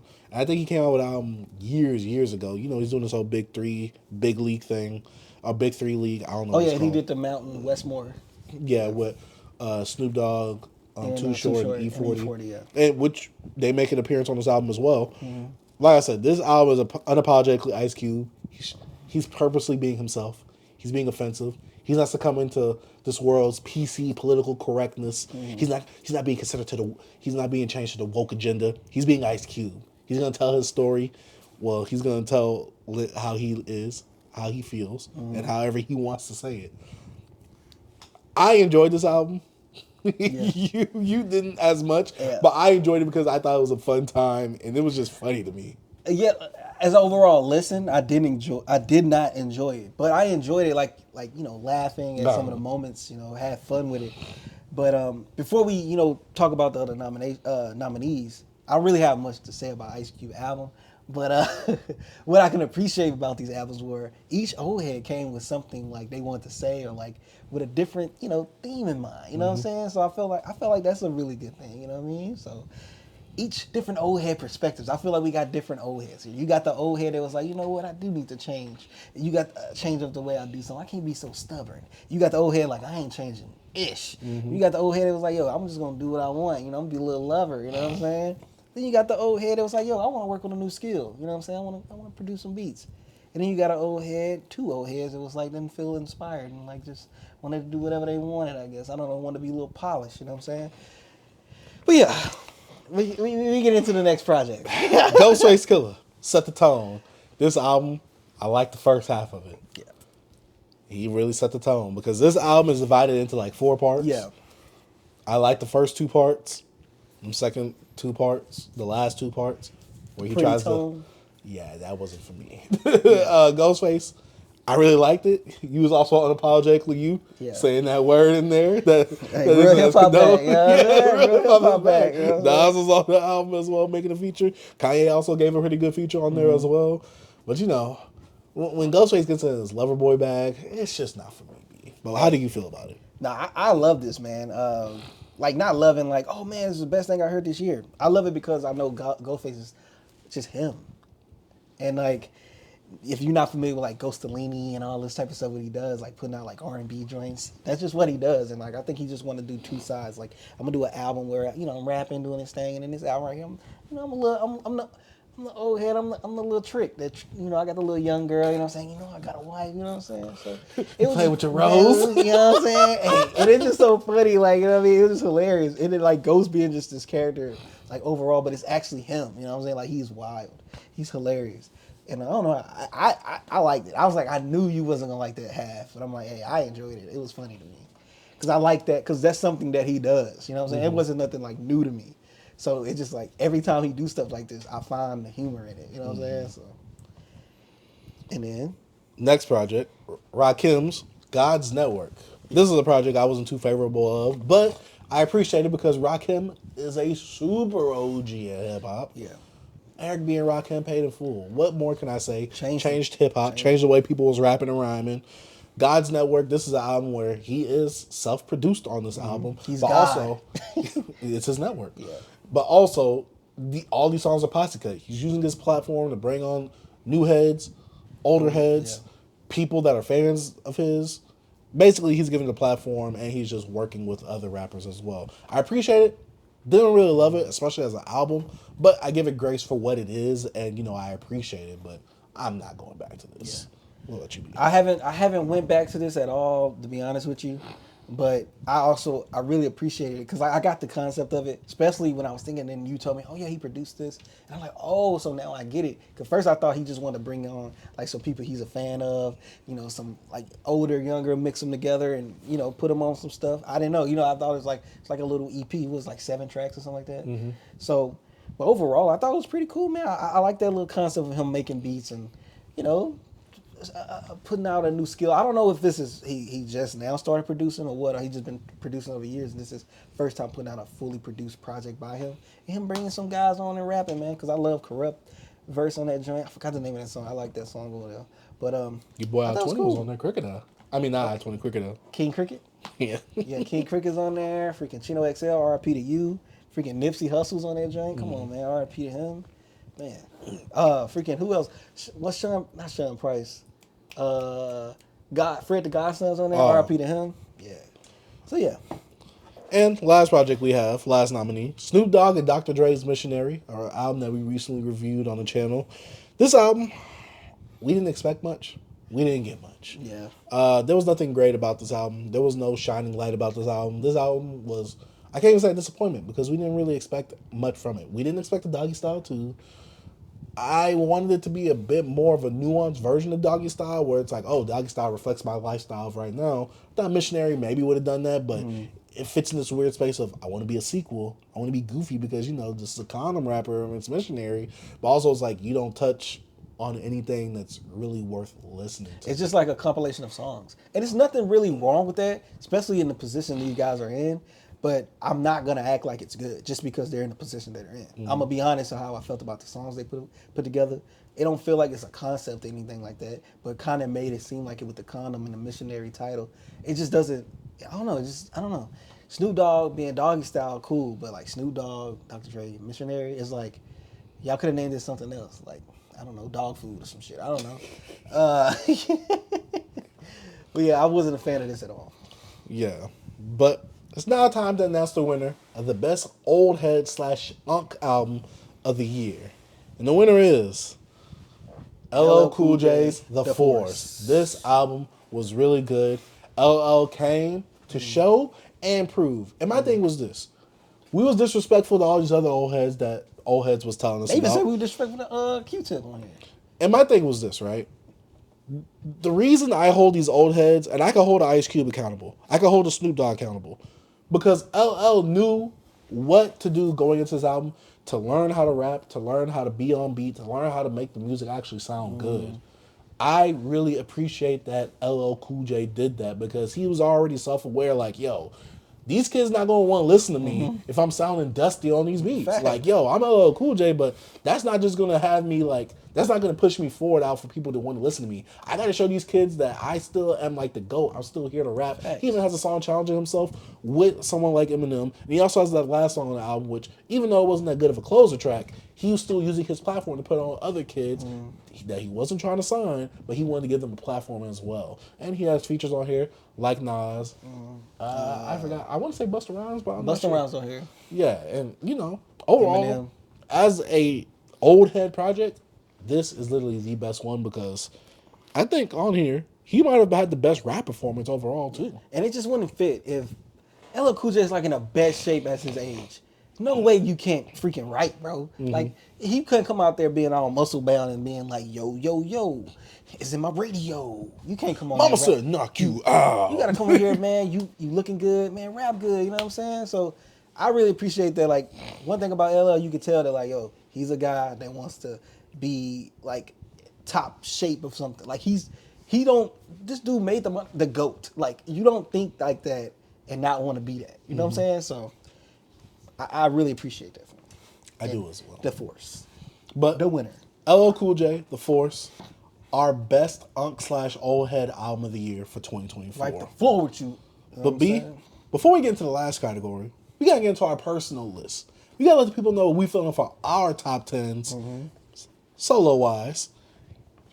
And we gotta let them know like what we feeling, what our taste palettes are like. Yes, sir. So now it's time for us to give our top 10, our personal top 10 list, not the podcast, not the show's top 10 list.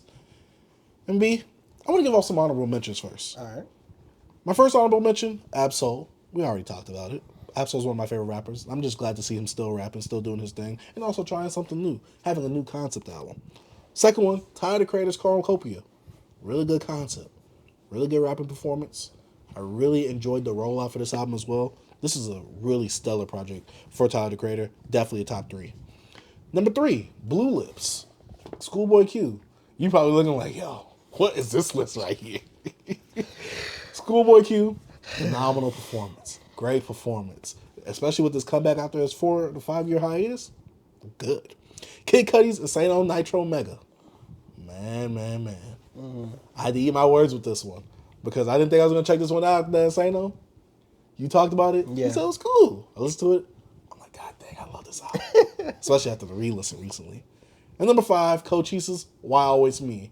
While I don't think the album is great, which is why I didn't hit my top 10, there are some standout moments that I really do love on this album. And it's a really, really fun album that I think you guys should check out if you're missing like someone like a Uzi from back then. Or you want a modern day version of that. But B, do you have any honorable mentions? I have Lupe Fiasco Samurai. I have Che Noir. What was it? The Lotus Child. It's Tyler Creator's Chromacopia. I have Black Chai's Wondering. What was it called? Black Wondering. Black Child Black Wondering. I have one more. You know, I'll be going off the head. I was thinking about it, but it's gone. Oh, Soul Burger. It's a mention. You know what I'm saying? I like that one. Nothing else. Now it's time to get into that top 10, baby. My number 10. Wanna go back and forth? Lil Uzi Vert's Eternal Take 2. I had to put this bad boy on there. I thoroughly enjoyed this album. I loved it. It's to you. So I ain't Yeah. Because for me, and this is our favorite. Yeah. Our favorite top 10 Yeah. albums that we really love, we really enjoy, and that we have high replayability for it. Lil Uzi's Eternal Take 2. Uzi was back in form on this one. And while he did age out of his demographic, I feel like this is the Uzi that I've been missing ever since Eternal Take 1. And so the fact that Uzi gave me Uzi again, and it felt like a nostalgia hit for me. I had to put it as number 10. Yeah. What about you, B? My number 10, I talked about this album earlier. Black High and August Fannin.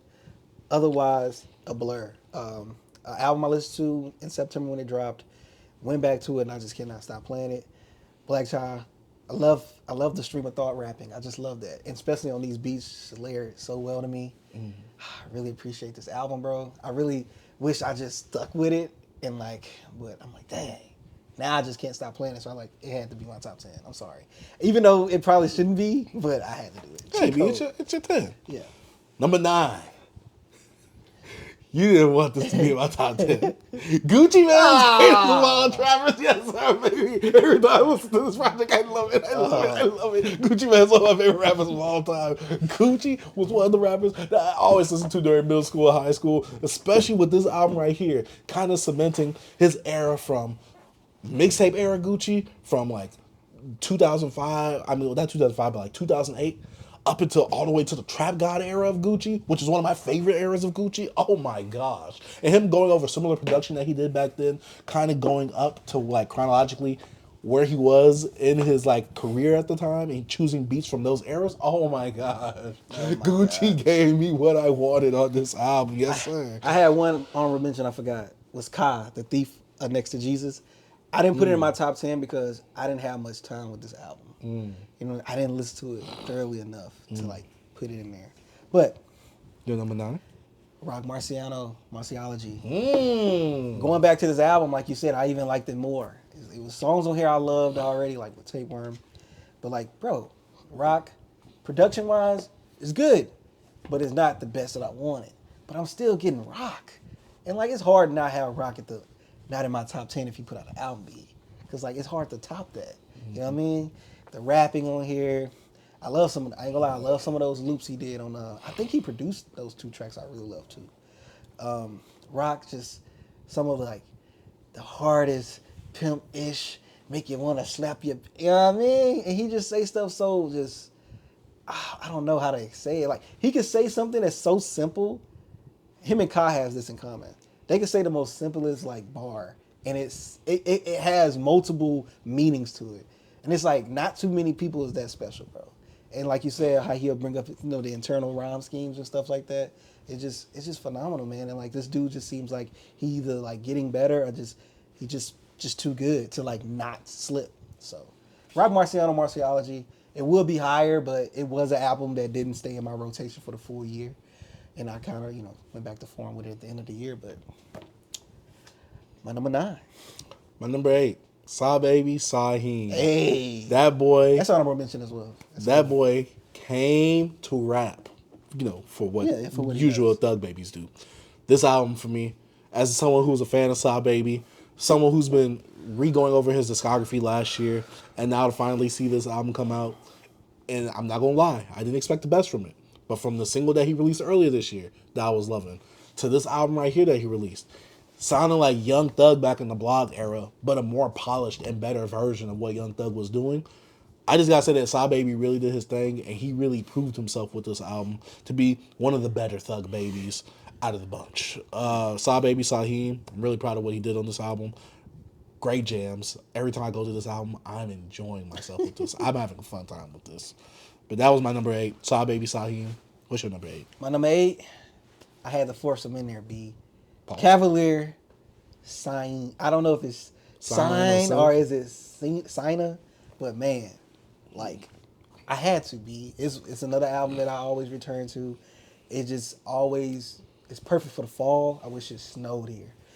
Production is just my thing, and in the way that Cavalier is rapping on these beats, and just, I don't know, man. It's just, like I said, it's my bag. It's like when you hear an album and it just feel like it's perfectly made for you. And I feel like this is something like this. Like, me and this guy, we got the same brain. You know what I mean? Like, it's like those people when, like, I told you, like, the Will Cherry joint. Like, if you can make an album, you can rap, like, and make something, it'll be that. I feel like if I can be a rapper and create something, I want to create something like this, bro. And Cavalier and Child Actor put out a really great album, man. And I really enjoyed it. Keep up the good work, man. I'd love for them to collab again on a full length project. But that's my number 8. My number 7. Future and Metro Boomin's We Don't Trust You. I don't know how I didn't like We Still Don't Trust You as much as I did this album. But after going back and doubling back, after the whole beef and stuff died down, going back to this album, and as a huge Future fan, this is the best project that he put out this year. And this was the most, I will say, anticipated collab that should have been done during the blog era run that Future was going on with Monster, 56 Nights, and Beast Mode. But for some reason, he did it later on in Metro Boomin's career. And while Metro has become a better producer, a more cinematic producer, especially when it comes to his trap beats. Got better at his drums. He did.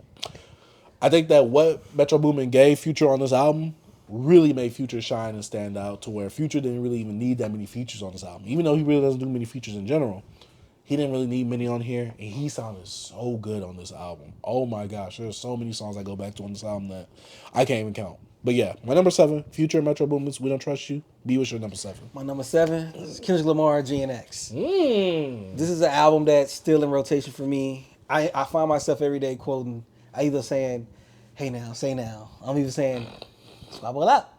Squabble up. Hey, I'll be doing that all the time to my girl. Like, hey, she be like, what you mean? I'm like, that's my bitch. Like it's things on here that I like. I really enjoy it because you got the West Coast Kendrick on this. You got Kendrick actually letting out his frustrations with the game on this with whacked out mirrors, and just discussing everything that was going on over the year. And then Gloria and Reincarnated, rapping in different perspectives. You got pretty much all what Kendrick does, and some things that's new he's doing with the West Coast stuff. Not saying he haven't had songs in the past, but like this right here is like a different bag for him. I really enjoyed this project, man. It's one that I still play, bro. Like I'm going back and I'm playing this. Especially like Darja Blue is like my joint. That's the one of the ones I like. If I like to put on music and I'm feeling clean. Well, you know what I mean? It's just one of those, bro. Like, I like this album, man. I thought it would be higher on my list, but it falls at 7, and I'm fine with that. Kendrick Lamar, GNX. I know isn't a lot of guys top 5s, top 3s and stuff this year, so my number 7. My number 6, Curveball. J. Cole's Might Delete Later.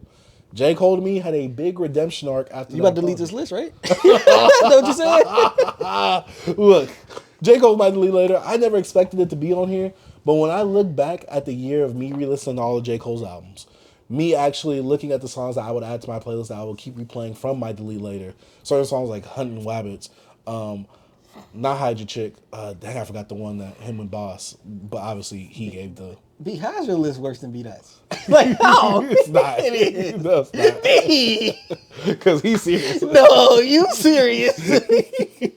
Well, I mean, like, he's serious. Like, you know the pigs be. That's the effery list. He never gave the list. To me, J. Cole gave a really good performance, especially with 7-minute drill being off of there and him not having that pressure of actually being in the beef at that moment. A surprise drop just full of Cole songs that, he's like, yo, just get hyped for that fall off. And while there are some things that are very corny on this album, that I'm just like, J. Cole, come on, dog. There's some really good facts. There's some really good rap performances on here from J. Cole that there's some songs on here that I just go back to often. And funnily enough, I don't be going back to that. And then things up, whatever that one is. You can me too. Yeah. I don't be going back to that song. But when I listen to the album, going back to the album. I actually really like the album. I'm not saying it's the best that J. Cole came out with, but I do think it's top 5 J. Cole. I listened to it recently because I had to review it.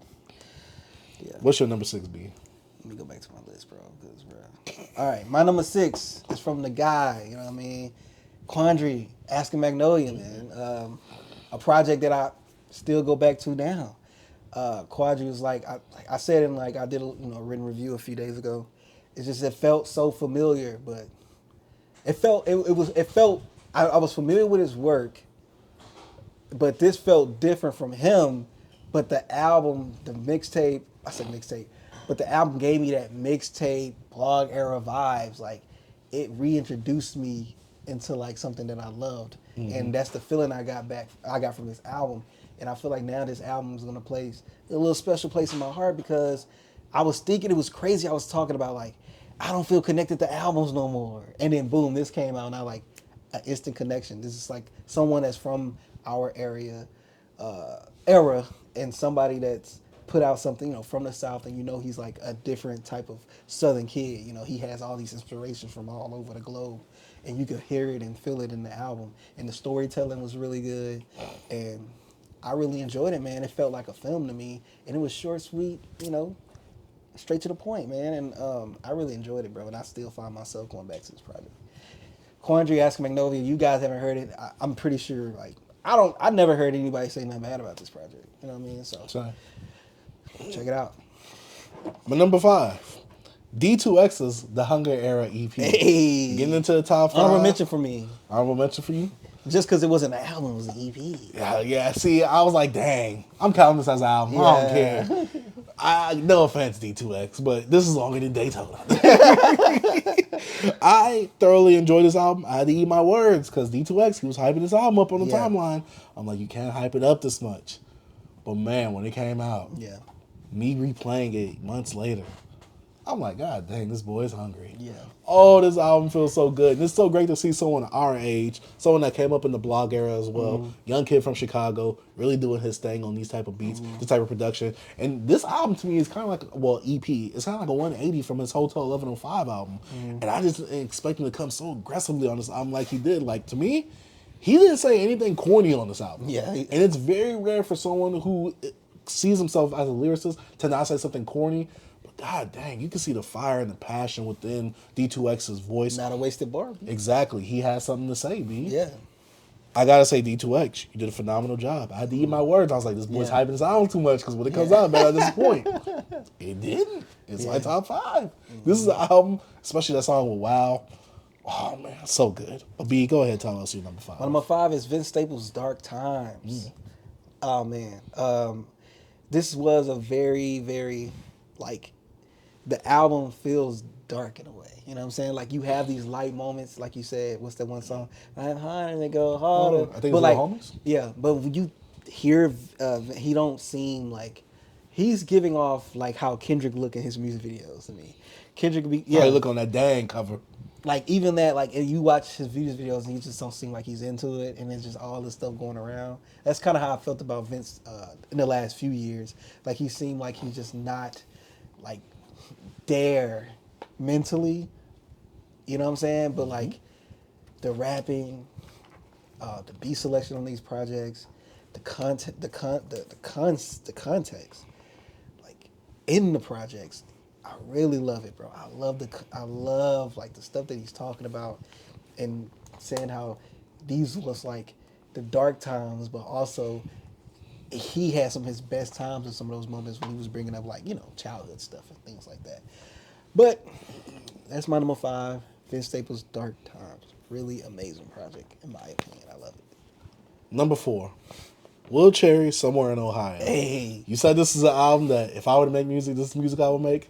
You goddamn right. Yes, sir. This album was so good. It felt like such a breath of fresh air. And even though he does wear his influence of Travis Scott on his sleeve, I still really enjoy it because, like I said, this is coming off like a humble Travis Scott. The sonics of this album, the way that he actually produces and orchestrates an album, the way he places certain things. His rapping ability, obviously, is not the best, but the way that he uses his rapping ability and the way he fits on the beat, he crafts this whole album to kind of tailor make it made and it fits for him. I really enjoyed this. And then using his features as elements of the project too. That's his. Goes to He's that a curator. orchestration. You could tell. Yeah. I really enjoyed this project. It's not too long of a project to listen to. And man, the pacing of it, the way that it sounds sonically, like I said, to me, this is good music. I really enjoyed it. High replayability for me. Lil Cherry's, Somewhere in Ohio, as my number 4. All right. My number 4 is Freddie Gibbs. You only live once. This is in my top 5 because, like, Freddie gave me like nothing but straightforward Freddie bars over some like Benny X production, some like come on, I'm like it didn't like, even though it's like on one chord pretty much when you think about production, like nothing is like it's not crazy, like he's not on his Mad Lib tip, but he was rapping. And like when Freddie raps, bro, even though he has some outside stuff, but when he raps, you believe him. And that's one thing you just can't, like, you just can't get out of it. You can think about all the like shenanigans outside, but when you hear this man rap, you like, I'm in. You know what I'm saying? It's just like he brings you in. Like he is a really good rapper. Like the voice, the flows. It's just he's the total package when it comes to like as an MC, as someone that can attract somebody. Like I can like be like, get this to my cousin and let him play it. Like that's not even into stuff like this, but this right here is like, I feel like it's more accessible in a way. I can just be like, oh, I'm gonna play this, bro. Like you'll like this. You know what I mean? Like I couldn't just give people bandana. No, yeah, no. You know what I'm saying? Or pinata. Even though there's some joints on there, but like I can just give you this because it's like modernized like production of like you can hear some of your favorite rappers on this beats, and like Freddie just does Freddie on them. And I don't know, bro. I remember when I played it for the first time, I was like, all right, it's cool. And then I remember that one day I just couldn't stop playing it. Like I went from playing it in the headphones and to being in the car and then getting at home, putting it on the bigs and just like, I love it. So it made my top 4, man. My top 5. My number 4, Freddie Gibbs, You Only Live Once.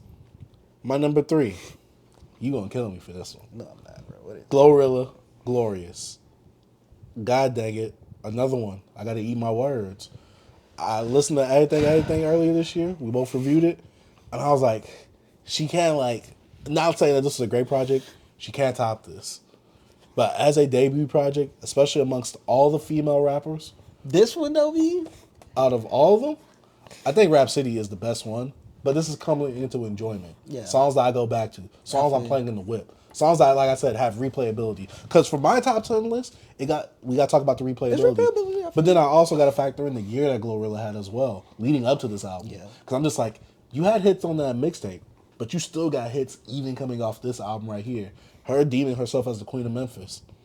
I believe it. Not much competition, but I believe it. And this is one of, if not the best female hip hop album that came out. Obviously not based on lyricism, but based on like the impact and like what all she's been doing this year.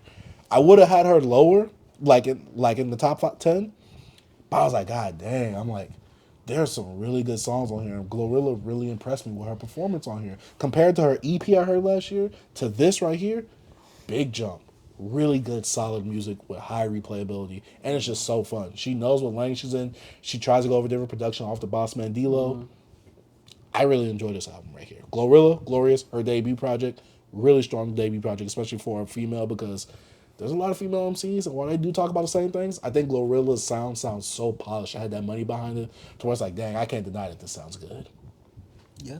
Well, my number 3, bro made my list twice. I had to do it. Cavalier, Different Type Time. That's my number 3. This one is like a longer project, more fleshed out, more personal.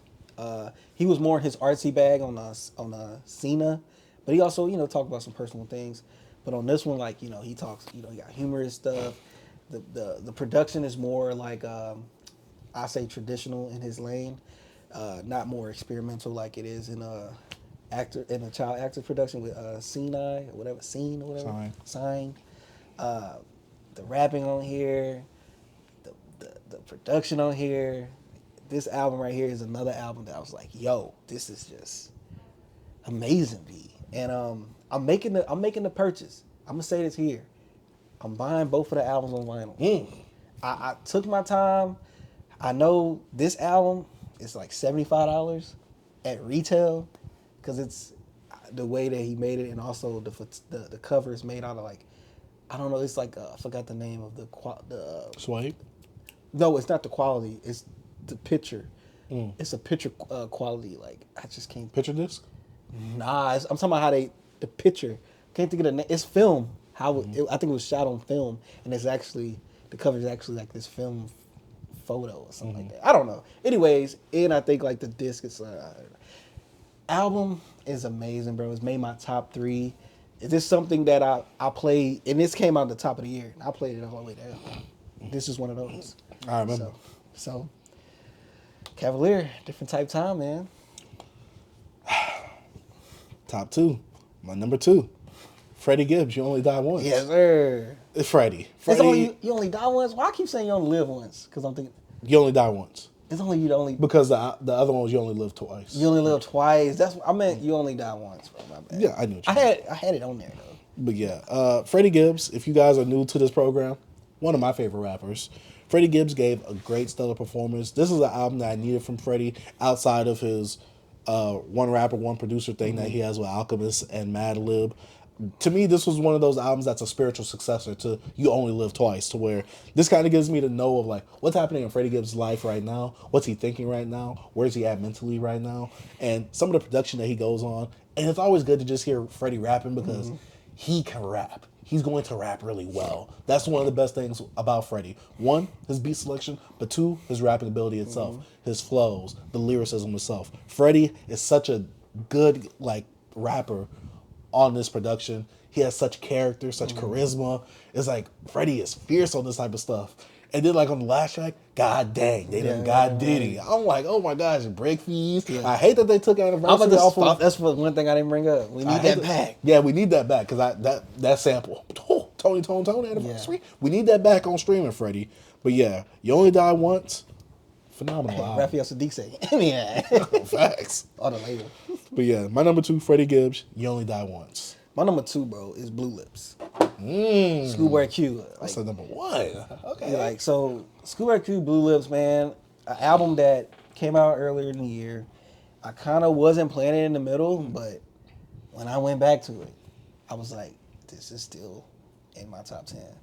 And I was trying to figure out the placement, and at this point, yes, I probably play some of these albums more, but I was just going by experience as well. And I feel like Q came and done something like I wouldn't say not a passion project, but just something that he wanted to do. Like something a little different. But he still was Q. It still was Q. He didn't lose who he was while trying to experiment and do different things, especially with production, beat switches. And some of the production choices was like, doom, doom, doom. It's like some stuff I'm like, what the hell is this? But anyways, and like even how he was rapping on some of this stuff, I don't know. I really enjoyed it, man. And I'm like, yo, Q stepped out of his bag and still remained Schoolboy Q, and I enjoyed that, bro. And going back to it felt like I listened to it for the first time again, and I like that experience. That's nice, B. Yeah. Now it's time for our number one. My number one is, and if you guys have been on this program, if you guys follow the Twitter, you would already know what my number one is. Common and Pete Rock's The Auditorium Volume 1. Yes, the lush sir. production from Pete Rock. The great rapping from Common. Common's presence on here. Common does not skip a beat on this album. Common did a goddamn good job.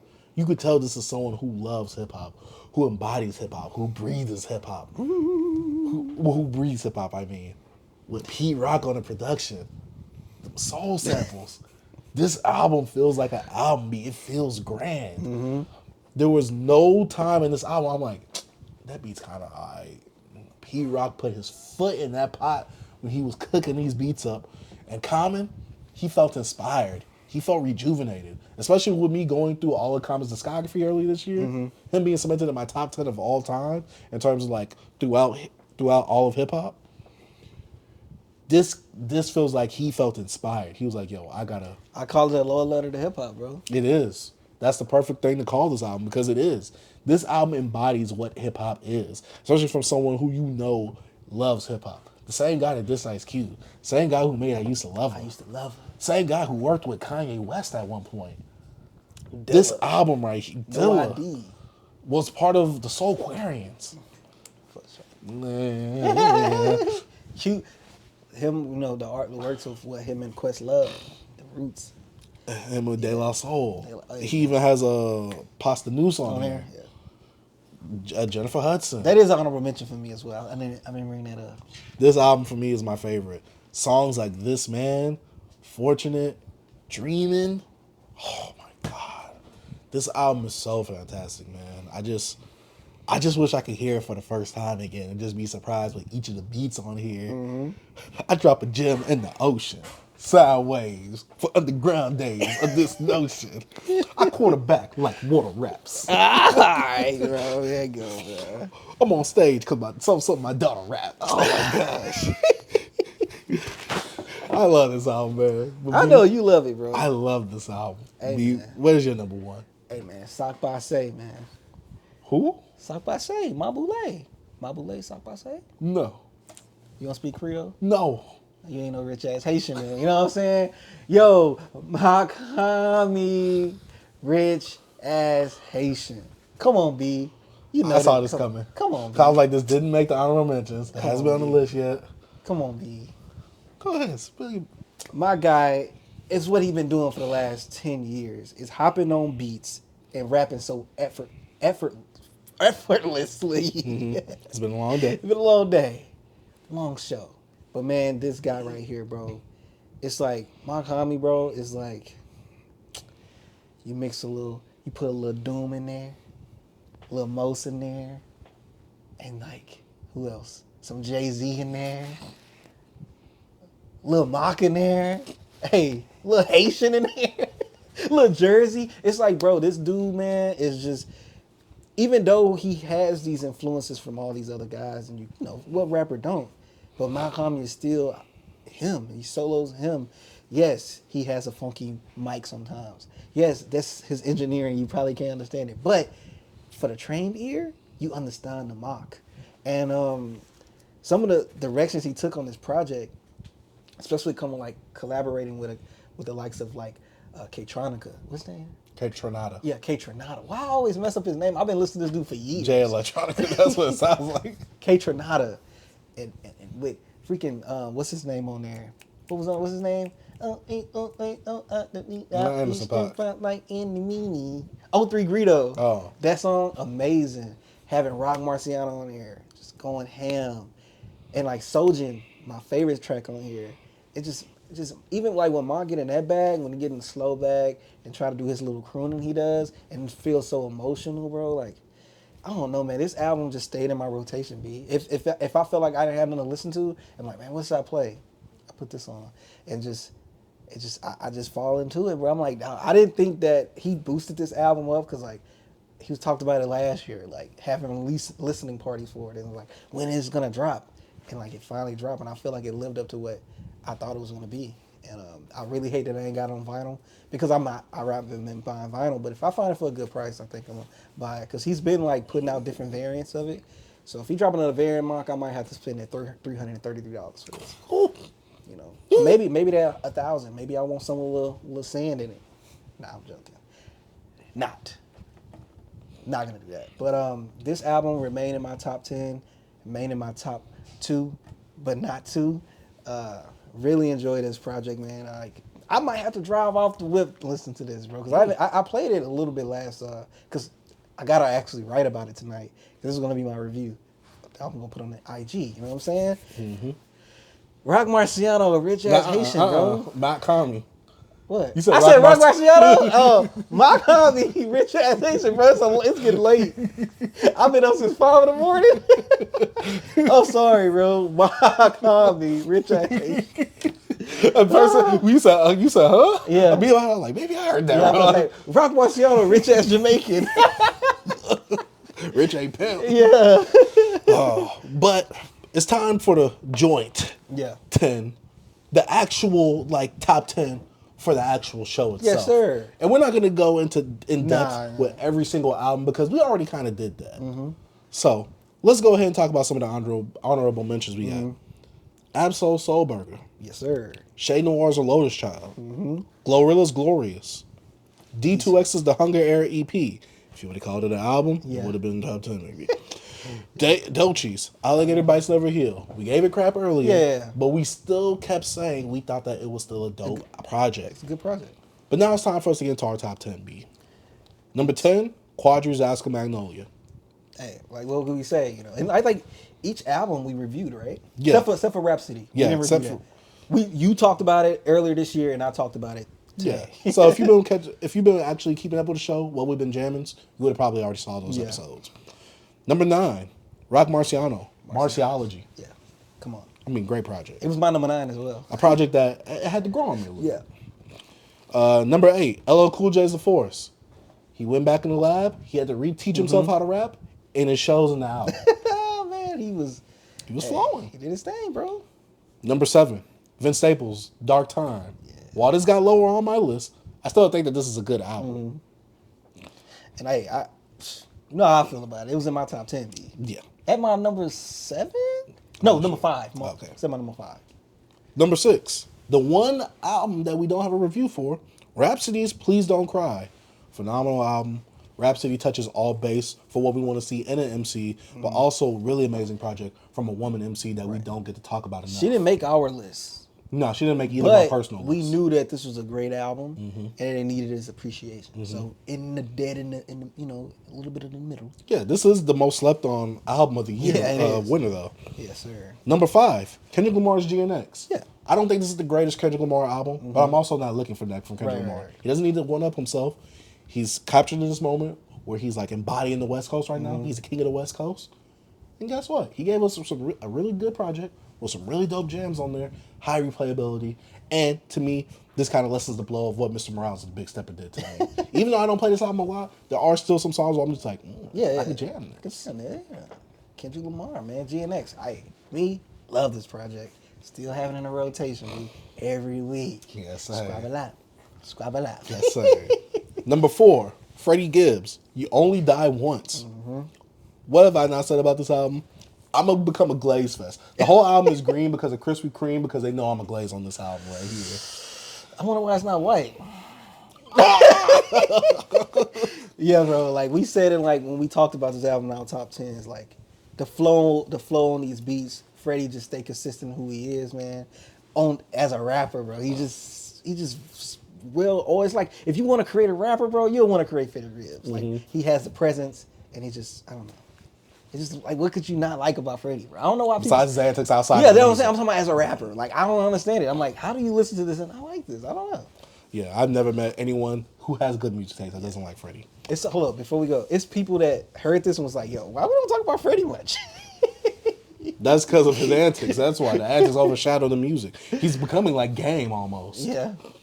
Number 3, Tired of Creators, Chromacopia. While this wasn't in either of our top 10 lists, Made our honorable mentions. it was still a really Really good solid album. Really, really good Yeah. album. I feel like Tyler messed everything that he's great at, but also added a more element when it comes to him being introspective, bringing up, him having a, almost having a child and having to take it to the hitman office. You know what I'm saying? And him being really personable. Him talking to his mother, his mom narrating the album, talking about why you don't know your father. I was the reason for that. Just really heartwarming moments. Or not heartwarming, but tear-jerking moments. Yes, sir. Number 2, Common and Pete Rock's Auditorium Volume 1. Like you said on your written review, a love letter to hip-hop. Yes, it is, Common man. sounds reinvigorated. He sounds inspired. Pete Rock's soulful production. Yeah. Someone who I was sleeping on heavily. He woke me up on Yeah, this. you know one. them instrumentals being them soul survivors. I do. Or them soul brothers. I do. Yeah. But no, this didn't make my top 10. I forgot to put it in my honorable mentions, but it is one. Album was a little bit too lengthy for me, but I still really enjoyed it, and I need to go back to it a little more. But it's just sometimes that The album. album let me get me. And sometimes you do be doing the third verses. Yeah. I'm not It's gonna like, lie. all right, I know it's a lull of the hip hop. Give me my two. Give me my two. But then we have our number 1. Yeah, this one we have to be a little, take a little, what they call it, A compromise? compromise. You know what I'm saying? This is our number 1 album of the year. One of the albums that actually kicked off the show itself. Yep. Top of the year. This is our first review, right? Nah. Vultures was. Vulture was okay. Vultures was. So this is our second, I think so. big review. Yeah. Okay. And the number 1 album of the year from the BBC is Schoolboy Q's Blue Lips. Yes, bro. An album that is good through and through. Yes. An album that we both enjoyed. An album that was well earned and well deserved after like a 4 to 5 year hiatus from Q. Q came ready to rap. He had something to say. He's been a father for a little while now. He's been distant from the rap game. He's actually talks about his frustrations. Even has some current events in there as well. Schoolboy Q did his goddamn thing on this goddamn album. Really well. Really well. And it's just one thing I feel about this album that it kind of goes into yes, some people have it in their top 10, yes. But it's like it didn't get a Grammy nomination, which is very weird to me. And that, I don't know if TDE was like, We gotta push the other one. Hey, Q, chill out. We gonna indulge you in it. It's no way that album made it before this album. This album was so well put together. I love it. It's a beautiful mess to me because you don't know, bro. I'm telling you, sometimes I play this album and I'm like, have I heard this beat again? Like, I could replay it like I did listen to it and like catch something new that this instrumental done, and I'm like, this is crazy. I don't know. I really love it, especially like Thank God For Me. Blue Slide's like one of my favorite. Slide through your whole Cooties? Oh, cooties, bro. Man, they're coming to get me. I love how he was talking to Unloyal. You know what I mean? Like, it's just like stuff. I'm like, bro, Q is just different, bro. Like, he's so unorthodox, right? That's the word. Like, on when he raps, bro, like, he's just different, B. Yeah, it feels so. He's all over the place. Yes, all bro. the I album. love it, bro. Because that's how the album made you feel. Like, This is one of those albums where it didn't catch us the first time. Yeah, we he was like, multiple listens. We were like, okay. that's when I knew that it was something about it. When you be like, hold up, bro, like, did I like that? Or did I, you know what I mean? I don't know. That's that feeling I love. But yeah. But that was our top 10 and our album of the year. Schoolboy Q, Blue Lips. Yep. That's like our review of the year, B. Like, pretty much, like, just how all the albums, the artists, first year of the BBC. You know what I mean? It's crazy, bro. It's been a journey. It has been. It's been crazy. And to quickly go over some stuff, some of the artists that we think had a really good year. Kendrick Lamar Kendrick. with The Beef, Yeah. releasing GNX, going on tour, Getting his Super Bowl nomination, and potentially getting the movie with South Park as well, South Park writers. I think that was announced before. Oh, it was? Oh, okay. I didn't know. Next person, Glorilla. Yeah. Shout out to Glow. Had a hit throughout the whole year for each part of the year. Multiple hits. Dropped 2 projects this year as well. Next person, Future, Went #1 3 times. Was working. Exactly. Put out hits. And he started the catalyst for the whole beat going off this year. Yes, sir, bro. His album was the place that started it all off. It was like he was on Kendrick back, Kendrick was on Drake back. Like this how everything was. Facts. Hey, without Future dropping that album, we don't know if we would have got that beat. We don't know. I'm just saying. Like, nah, we gonna cut this from the album. And he had multiple hits. Well, at least he had hits off of We Don't Trust You and Mixtape Pluto. Yeah. Next person we have, Doechii. We gave her a lot of slack in the album reviews. I mean, not the album reviews, but the award show. But Doechii did have a great year, especially with her dropping her project and then having this massive push. Or did she have a great year? We don't know. Maybe it was forced on us. Either way, we saw her a lot, whether it was against our will or for us. Yes, sir. And the next person, J. Cole. Even though he did bring himself into the beef. Yeah.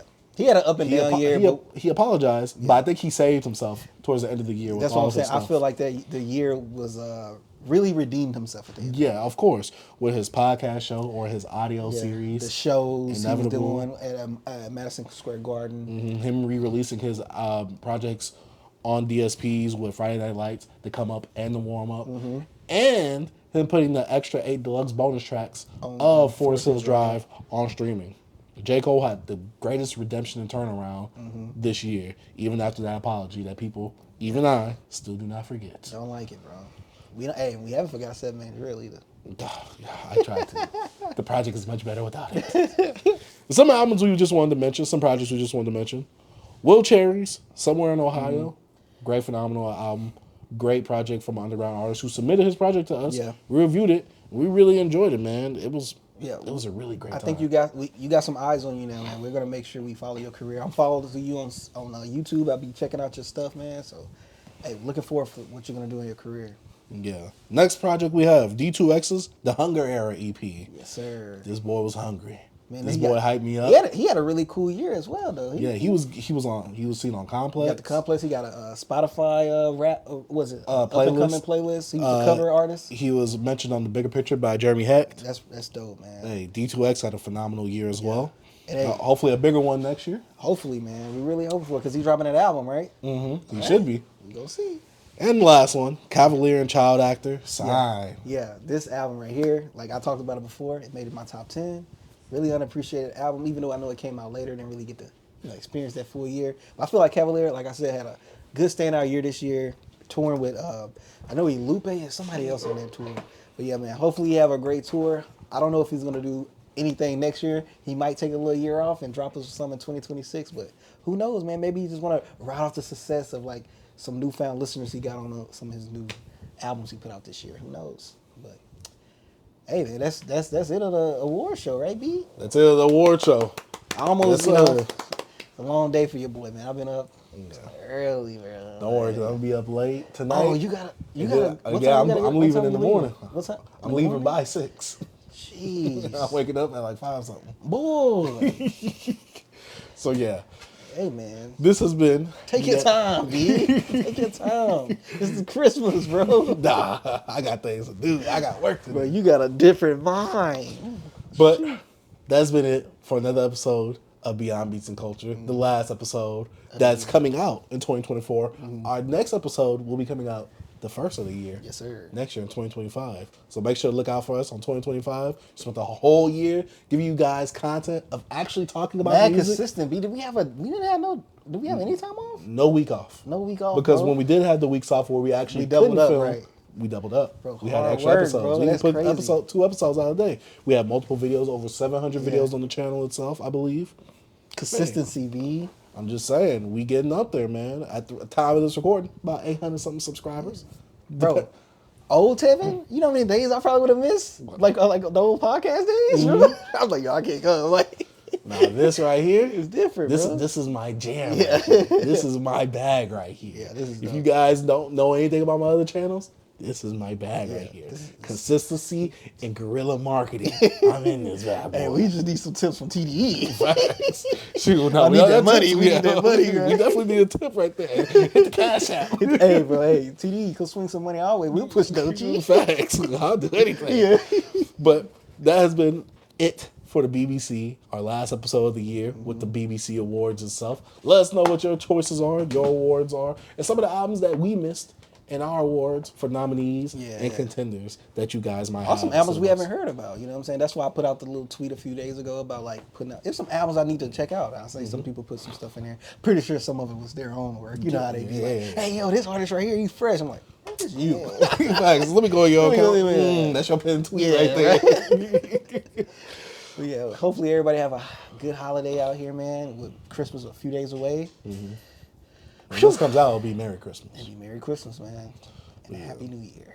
Make sure you do all the good stuff in terms of like supporting the show for free by following the YouTube or subscribe to YouTube, following us on our social media. And if you are an up-and-coming artist and want to submit your project to us to potentially review, you can't be sensitive about it. Submit it in the Google form. The link will be in the description down below as well. With all that being said, it's time for us to get out of here. We know it's Christmas time for you guys. My name is Chase the Dark Sage. I'm T. Peace. Peace. Man, shout out to Beyond Beats and Culture.